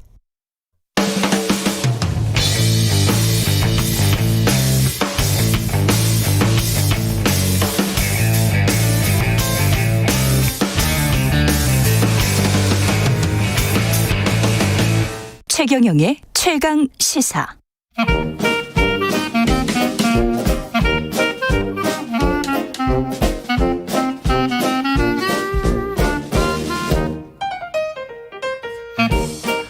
네, 우리나라 대학생 4명 가운데 1명이 가상자산, 가상화폐에 투자를 한다고 하는데요. 투자 금액이 평균 141만 원. 근데 이게 실체가 있는 것인가? 가상자산이 여러 가지 시각이 있죠. 정부는 지난주에 가상자산 거래 관리 방안을 발표했습니다. 한국은행 인사경영국 소속의 차현진 국장님 나오셨습니다. 차현진 국장님, 안녕하세요. 안녕하십니까? 예. 그 유튜브 채널 있어요. 가끔 보시는 분들 있을 텐데, 3프로TV라고, 예, 유명한 채널이 있는데, 거기에 이제 직접 출연도 하셨었잖아요. 예. 그래서 비트코인은 절대 화폐가 될 수 없다. 예. 딱 못 박아서 한국은행 국장님이 말씀하셔서 의미가 있습니다, 사실. 예. 예. 왜 그렇게 딱 못 박아서 말씀하셨습니까? 예, 아주 간단한 문제인데요. 예. 쉽게 말하면 교과서가 잘못됐기 때문에 사람들이 착각을 하고 있습니다. 아, 그래요? 예. 예. 뭐 옛날에는 조개 껍질을 돈으로 썼다는 이제 이런 환상 때문에 그렇죠. 사람들이 많이 쓰면 돈이 된다는 이런 생각들을 갖고 있는데 그 생각만 가지고 있는 거죠. 예, 예. 예. 근데 자기압 수표나 신용카드 많이 쓴다고 그게 화폐가 안 되지 않습니까? 그렇죠. 백화점 상품권도 그렇고. 그렇습니다. 생각해 보니까 그러네요. 예. 예. 조개 껍질도 사람들이 갖고 있는 사람들이 돈을 써서 그게 돈이 된 게 아니고 예. 그때 당시에 부족장 또는 왕이 이걸 돈으로 쓰자 하고 그 국가적 합의나 명령에 의해서 화폐를 썼기 때문에 화폐는 그 민간이 정하는 게 아니고 그 국가가 정하는 것이다. 말이 좀 길어지는데 예. 우리가 지금 화폐라고 하지만 옛날에 우리는 조개를 썼기 때문에 패자가 들어가지만 그렇죠. 그리스에는 돈을 노미스마라고 했거든요. 예. 노미스마가 예. 법률이라는 뜻입니다. 명령. 그러니까 그리스 돈이 시작된 그리스에서는 돈을 법이라고 했다는 얘기죠. 예. 그래서 비트코인은 그게 영원히 돈이 될 수가 없다. 이제 이런 얘기들을 제가 사람들한테 많이 강조하고 다니고 있습니다. 야, 그러니까 법에서 정한 종이 쪼가리. 예, 그렇습니다. 법에서 정한 종이 쪼가리이기 때문에 다른 종이 쪼가리는 될 수가 없는 거군요. 이게. 그렇습니다. 예. 예. 아주 간단합니다. 예. 그런데도 불구하고 이런 환상, 그러니까 처음에 또 가상자산이라고 말을 안 하고 가상화폐라고 말을 해서. 예. 그래서 이제 투자를 좀 많이 한 그런 측면도 있는 것 같습니다. 예, 그렇습니다. 예. 그 만약에 처음 나왔을 때 디지털 아트 뭐 이렇게 했으면 그렇죠. 그 이렇게까지 선풍이 되지 않았을 텐데 그렇겠죠. 명칭을 화폐라고 했기 때문에 사람들이 조금 더 귀를 기울이게 되지 않았었던가 이렇게 생각을 하고 있습니다. 예. 이게 지금 오늘 한국은행 국장님이 나오셨기 때문에 아주 교과서적으로 정확하게 말씀을 하시니까 이거 잘 들어보시기 바랍니다. 이게 등락을 하잖아요. 예. 예. 등락을 하고 뭐 거래가 되고 이렇게 특히 이제 등락이 아주 뭐라 그러죠? 우리가 이제 변동성이라고 하는데 예. 변동성이 크기 때문에 돈이 될 수 있겠다라고 해서 이제 투기적으로 들어간단 말이죠. 예. 그런 현상에 관해서는 어떻게 보세요? 그거 뭐 환율도 움직이는 거 아니냐 이제 그렇게 그렇죠. 비유하는 사람들이 있는데 예. 그것을 가치가 있다고 생각하면 소도비 경매장에서 거래되는 골동품이나 미술품처럼 충분히 오르고 떨어질 수는 있는데요. 그렇죠. 거기에 너무 계속 오를 거라고 생각한다든지 예. 미래의 화폐가 된다든지 이런 착각은 하지 말고 본인이 좋으면 투자하셔도 되는데 그렇죠. 알고는 투자하자. 이제 그거를 강조드리고 싶습니다. 그다음에 우리가 국제 통화를 생각을 해보면 근본이제에서 미국 달러로 바뀌었지 않습니까? 예. 근본이라는 건 금이라는 실체가 있는 건데. 예, 그렇습니다. 금 얼마와 몇 온수와 바꿔주겠다라는 거였잖아요. 예. 그런데 이거 같은 경우는 가상 자산은 실체가 따로 있는 것 같지도 않고요. 그렇습니다. 그래서 화폐의 기능 중에 하나가 예. 가치의 척도, 자 같은 거 아니겠습니까? 예. 자인데 자가 되려면 거기에 미터가 되든지 센티미터가 되든지 인치가 되든지 뭐가 있어야 되는데 예. 비트코인은 단위가 없는 개수로 거래가 되지 않습니까? 그렇죠. 예, 그래서 그런 것이 과연 계산 단위가 될 수 있느냐? 그 자체를 그냥 상품 내지는 디지털 아트 정도로 생각하는 것이 가장 실체에 정확한 것 같습니다. 예. 실체가 그게 뭔지도 모르는 기업은 분명히 실체가 있으니까 예. 주식을 발행을 한단 말이죠. 그렇습니다. 예. 근데 이거를 이제 자산이라고 지금 이야기를 해요. 가상자산. 예. 사이버상의 자산이라고 이야기를 하는데 이 자산은 자산입니까? 예, 무엇이든지 자산이 될 수 있지 않겠습니까? 예. 예. 저는 버리고 싶은 물건인데 남들이 싸고 필요하다고 해서 이게 무슨 중고 시장에서 거래가 되기도 하고 중고 거래, 당근 마켓 이런 데서 거래가 되지 않습니까? 예. 부채도 재무제표에서는 자산이니까요. 그렇습니다. 예. 예. 그렇게 생각을 해야 될 것 같습니다.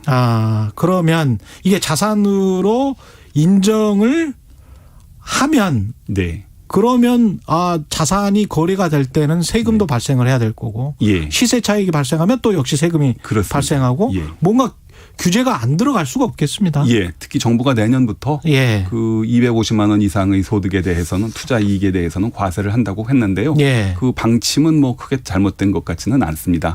거기에 상응하는 보호가 좀 필요하다는 투자자들의 요구가 있는데 예. 그것도 일리가 있으니까 예. 정부가 좀 감안을 해서 조치를 해 주셨으면 좋겠는데 예. 과세하는 방침에 대해서는 크게 틀린 것 같지는 않습니다. 그러니까 정부가 인정하는 가상자산의 테두리 내에 있는 것은 그 거래소는 인정하겠다. 예. 그리고 그 대신에 아까 말씀하신 법률이 정하는 규제에 따라야 된다. 예, 그렇습니다. 예. 앞으로는 시장이 그렇게 된다면 이 가상자산 시장은 초기에는 그런 이야기를 했어요. 정부가 만약에 인정을 하게 되면 어떤 자산으로서 인정하게 되면 오히려 가격이 올라갈 것이다. 그렇게 주장하는 사람들도 있었거든요. 예. 어떻게 보세요?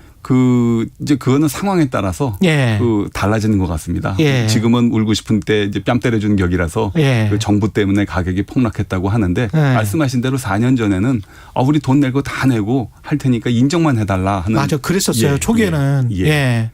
그 상황에 따라 이제 심정이 바뀐 것 같습니다. 그렇죠. 너무 가격이 올라서 지금 최근에 산 사람들 같은 경우는 계속 가격이 떨어지니까 정부 규제 때문에 떨어진 거 아니냐. 이게 그렇죠. 아파트하고 사실은 비슷해요. 아파트 최근에 재건축 조합 아파트 사신 분들은 굉장히 힘들죠. 근데 9천만 원에 사신 분들은 지금 15억이 됐으면 상관이 없는 거예요. 예, 1억 떨어져도. 예. 한국은행도 지금 디지털 화폐는 지금 어느 정도 대응을 하려고 하고 있지 않습니까? 예, 그렇습니다. 이제 세계적인 추세인데요. 블록체인에 대한 환상들이 너무 심하고 그것 때문에 이제 가상자산 가격이 오르니까 그렇다면 제도권에서도 같은 기술로 한번 해보자. 똑같은 걸 시도를 해보겠다. 이런 말씀 드려도 될지 모르겠는데 청소년들이 하도 본드 갖고 냄새를 맡으니까 이건 물건 붙이는 데 쓰는 거야 하고 이제 같은 기술로 용도를 다르게 해서 철저하게 물건을 붙이는 걸로. 네, 그렇습니다. 그렇게 이해하시면 될 것 같습니다. 그러면 이게 디지털 화폐라는 게 우리가 잘 이해가 안 되는데요. 우리가 카드나 이런 걸 쓸 때는 다 디지털로만 지금 생각을 하고 있는 거거든요. 네. 저는. 예. 그냥 이렇게 나오는 숫자로만 사이버상에. 예. 다른 게 있습니까? 디지털 화폐라는 게? 예, 쉽게 정확하게 보셨는데요. 그 화폐를 발행하지 않고 이제 스마트폰이나 PC로만 거래를 하는 거니까 가장 큰 변화는 우리나라의 조폐공사가 없어지는 것이고요. 예, 나머지는 이제 PC나 스마트폰으로 거래를 하는데 좋은 점과 나쁜 점이 있습니다. 돈이 덜 들겠군요. 일단 화폐를 만드는 돈이. 그렇죠. 한국은행을 비롯한 중앙은행들이 좋아하는 면이 바로 인쇄비하고 관리비가 줄어든다는 그런 측면이 있는데요. 그것도 상당하거든요. 예, 그렇습니다. 예. 그러나 스웨덴에서 헌법재판소에서 판결이 나왔지만 국가 또는 중앙은행이 스마트폰을 국민들한테 하나씩 보급하는 게 아닐진데 이거를 법화라고 인정하는 순간 그러네요. 이거는 금융의 포용성에 어긋난다. 당연히. 예. 법화, 그래서 스웨덴에서는 그 법화를 인정하지 않기 때문에 그것이 이제 스웨덴 의회하고 중앙은행하고 정부가 지금 골치를 앓고 있는 것으로 지금 알려지고 있습니다. 그럼 어떻게 갈 것 같아요? 앞으로는 이렇게 쭉 가는 겁니까? 전 세계가? 그거를 솔직히 말씀드리면 디지털 화폐 중앙은행이 발행하는 CBDC는 하나의 실험 정도고요. 실험 정도다. 예, 가까운 장래에는 아마 그 힘들다. 빨리 도입되기가 힘들 겁니다. 중국만 내년 북경 올림픽을 즈음해서 전국에 보급을 하겠다고 하는데 그거 크게 성공하기는 어렵지 않나 싶습니다. 그래요? 예. 중국은 그렇게 하는 이유가 어떻게든 위안화를 더 국제화시켜보자는 그런 일환인가요? 그 위안화 국제화보다는요. 일종의 재벌 정책으로 봐야 될 것 같습니다. 규제구나. 예. 알리페이하고 위챗이 너무 10억 인구가 쓰고 있으니까 이거는 20세기 초반에 미국의 그 강도 재벌이 했던 독점의 피해 쪽으로 가는 것 같다. 그래서 그 사업을 정부가 좀 해야 되겠다 하는 차원에서 시작된 걸로 봐야 될 것 같습니다. 그렇군요. 그러면은 현금 같은 경우에 특히 이제 일본 같은 나라랄지 현금 아직 많이 쓰는 나라들 있거든요. 예, 그렇습니다. 예. 그러면 급격하게 이렇게 디지털 화폐로 넘어간다라고 보기는 힘들겠네요. 앞으로도 뭐 몇십 년은. 예, 그렇습니다. 예, 그렇군요. 예.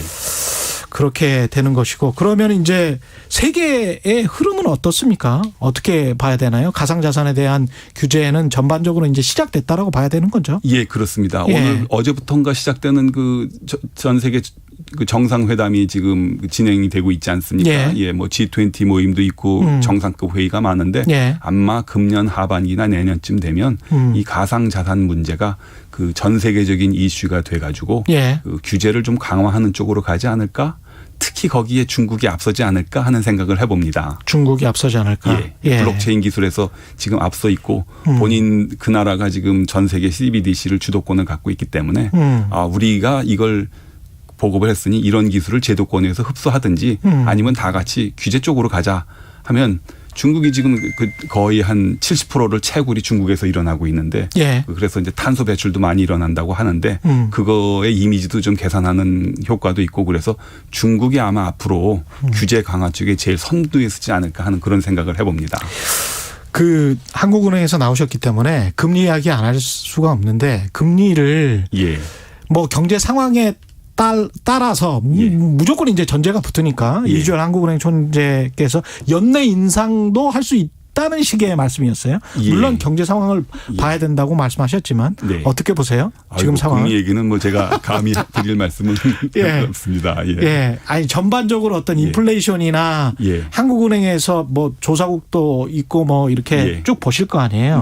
어떻게 보십니까? 그 경기가 뭐 생각보다 빠른 속도로 회복되고 있는 것은 사실인 것 같고요.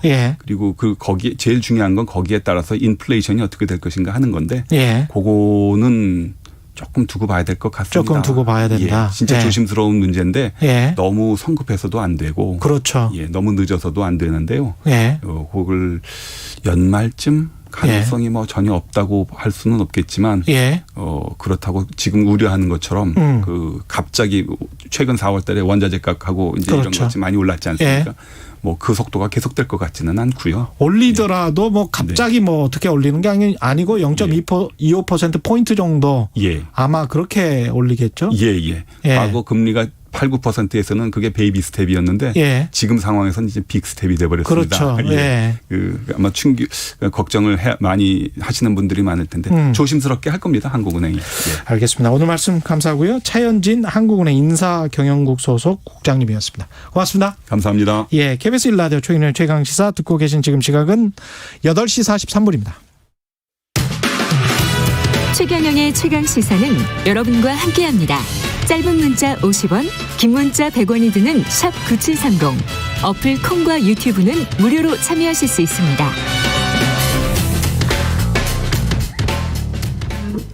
네, 국민의힘 당대표 선거 1차 컷오프 결과가 발표되면서 차기 당권 둘러싼 경쟁 더 뜨거워지고 있는데요. 1차 컷오프에서 큰 표차로 1위를 차지하며 돌풍의 주인공이 됐습니다. 이준석 국민의힘 전 최고위원 전화로 연결돼 있습니다. 안녕하세요. 네, 안녕하세요. 예, 여러 군데에서 지금 그 요청이 많죠. 인터뷰 요청이. 예, 좀 많이 오는 것 같습니다. 지금도 인터뷰 하셨을 것 같은데 예. 예비 경선 1위 일단 축하드리고요. 예, 예상은 하셨어요? 글쎄요, 최근에 여론조사들이 어쨌든 그 지표나 이런 게 일관되었기 때문에 예. 그리고 저희 당 지지층에서도 제가 그런 지지를 받고 있기 때문에 예. 사실 그 여론조사가 상당히 비슷한 결과가 나올 거라는 예측 정도는 했습니다. 예. 득표차도 나경원 전 원내대표하고 이제 12% 정도면 포인트 정도면 상당한데 어떻게 해석하십니까? 이 당원들이랄지 민심이랄지. 예. 저는 이제 사실 선거라는 건요. 그 예. 개인에 대한 뭐 호감도나 비호감도를 측정하는 것도 있겠지만은 결국엔 지금 시기에 어떤 사람이 필요하냐에 대한 어떤 그런 의사가 반영됐다 이렇게 보거든요. 예. 당연히 나 대표나 주호영 대표 같은 경우에도 굉장히 인지도도 좋은 분들이고 그 다 정치 경험도 충분하고 그 또 훌륭한 역량 갖춘 분들인데요.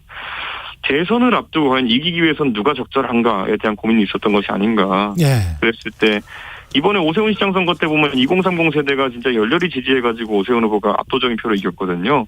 예. 그걸 이어가는데 누가 최적화된 후보인가라는 것이 주요 판단의 잣대가 된 게 아닐까 그런 생각하고 있습니다. 근데 이제 그 전체로 놓고 보면 이준석 전 최고위원 빼고는 사실은 김웅이랄지 김은혜랄지 다 떨어졌단 말이죠. 컷오프에서. 그리고 나머지 분들은 다 중진이세요. 예. 이게 어떻게 보면 이제 1대4의 구도가 됐고 41%의 득표를 했지만 나머지가 그러면 60%라는 이야기잖아요. 예. 예, 그게 어떻게 부담이 상당히 될 수도 있지 않습니까? 나중에 본선에서는. 저는 뭐 정치적으로 항상 단일화라는 것은 어떤 선거나 변수로 존재하지만요. 예. 단일화를 뭐 지금 같은 상황에서 했다고 했을 때 그게 예. 1+1은 2의 상황으로 나오지 않을 것이다. 저는 이런 생각하거든요. 그래서 저는 뭐 그 부분은 다들 하실 테면 하셔도 됩니다. 그거는. 예. 제가 뭐 부담을 가지거나 이런 느낌은 아니고요. 예.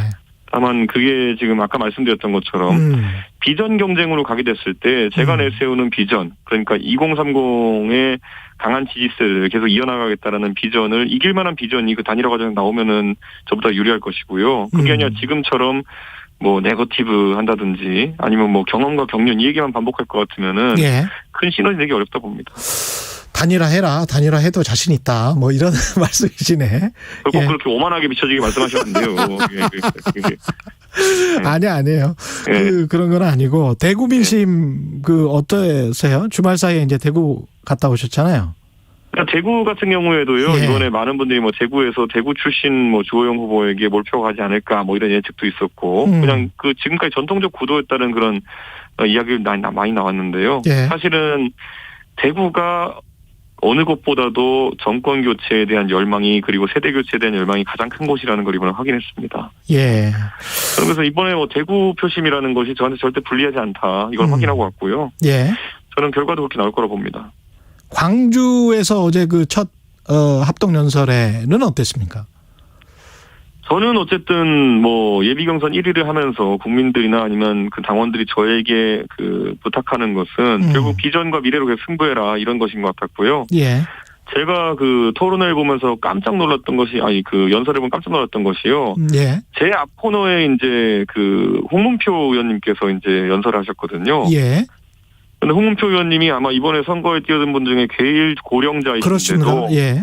굉장히 그 당 운영을 하는데 오랫동안 참여해서 그런지 그 젊은 세대를 포섭하는 방안이라든지 예. 아니면 뭐 이런 당의 지형을 넓히는 안에 대해 가지고 굉장히 세세하게 이런 공약들을 밝혀주셔가지고 제가 다음 순서인데 바로 홍문표 의원님 그 공약이나 아니면 정책 이런 것들은 제가 당대표가 되면 바로 배우고 흡수하겠다 이렇게 얘기할 정도로 준비가 많이 되셨어요. 예. 저는 그러니까 그런 건설적인 그런 대화가 오가는 그런 연설회라든지 토론이 진행되면요. 저는 다시 한번 그런 어떤 분위기가 타오를 수 있다 이렇게 봅니다.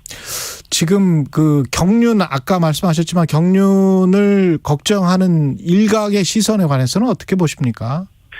그러니까 제가 이제 사실 원내 경험이 없다 요거 하나 때문에 지적받고 있는 거거든요. 예. 근데 원내 경험이라 함은 지금 공교롭게도 그 범야권과 범여권에서 대선 지지율 1위 하고 계신 분들이 둘 다 원내 경험이 없어요. 예. 물론 다른 사회 경험은 충분하지만은.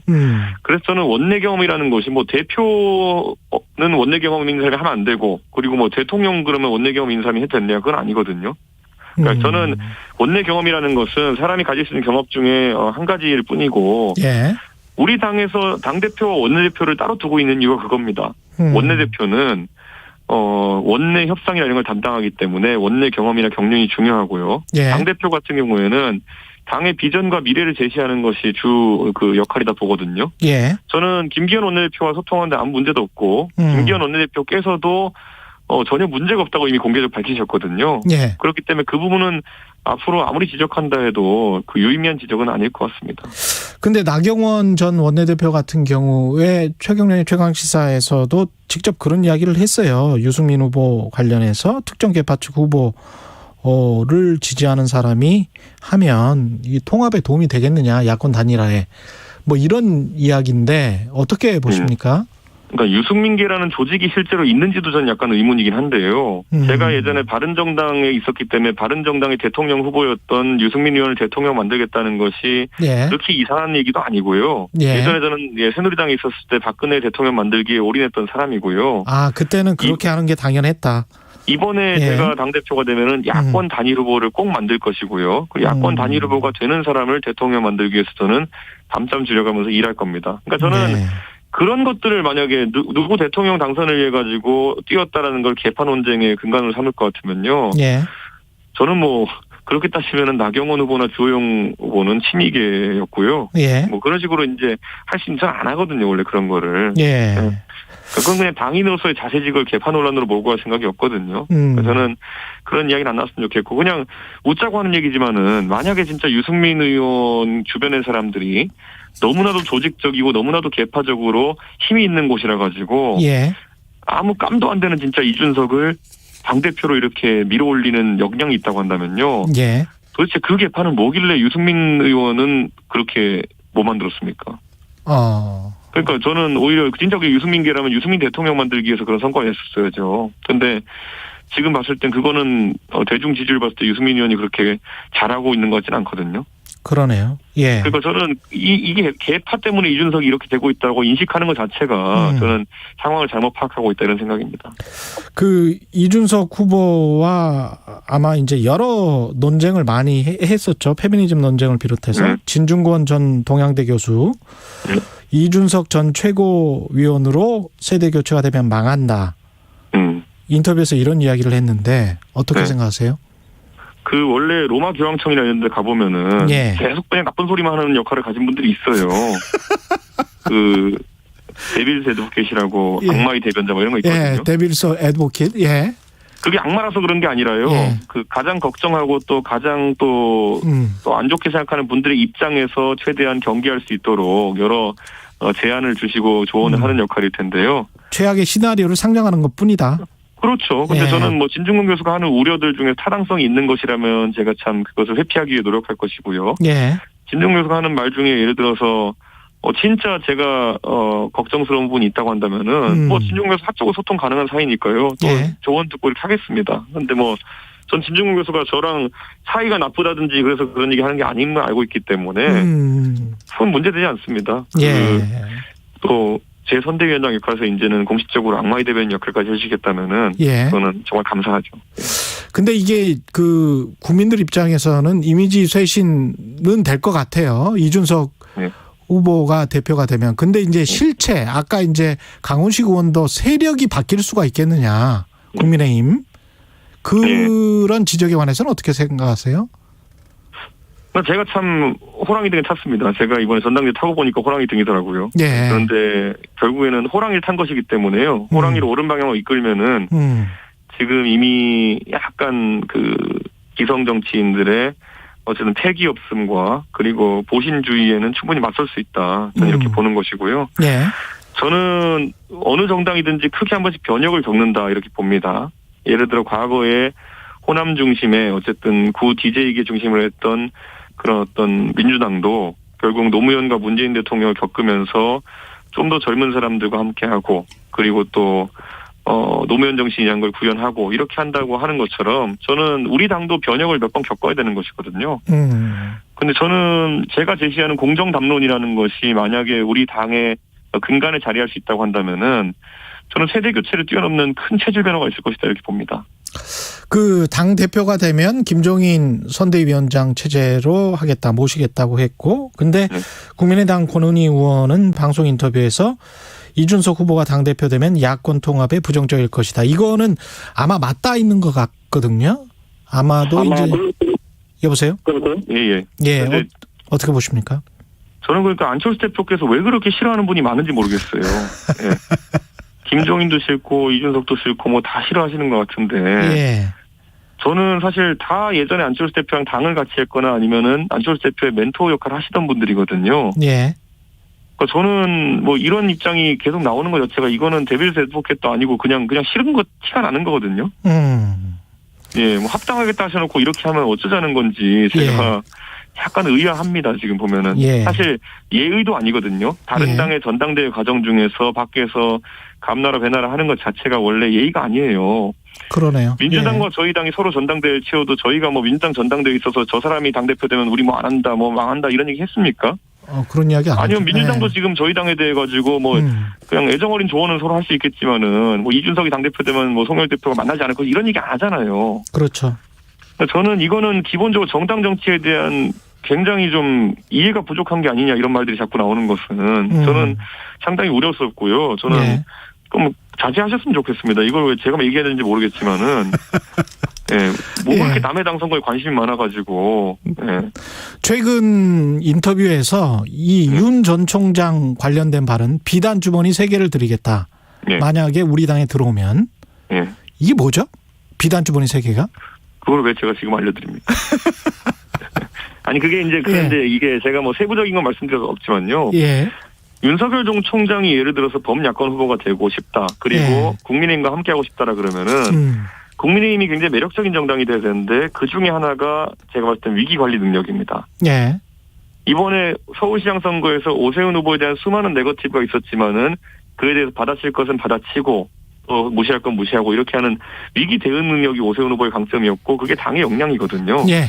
그런 것처럼 윤석열 총장도 정치에 처음 참여하게 되면은 여러 가지 공격이나 이런 게 있을 수 있는데 그런 것에 대처할 수 있는 능력은 우리 당이 충분히 보유하고 있다. 이건 윤석열 총장 특정인을 대상으로 한 게 아니라 우리 당에 참여하고 싶은 범야권 주자에게는 누구나 제공할 기본 서비스입니다. 말씀 감사하고요. 이준석 국민의힘 전 최고위원이었고 당대표 후보였습니다. 고맙습니다. 네, 감사합니다. 코로나19를 멈추기 위해 백신 접종이 중요한 시기입니다. 현재 일반 국민을 대상으로 한 코로나19 백신 무료 접종이 진행되고 있습니다.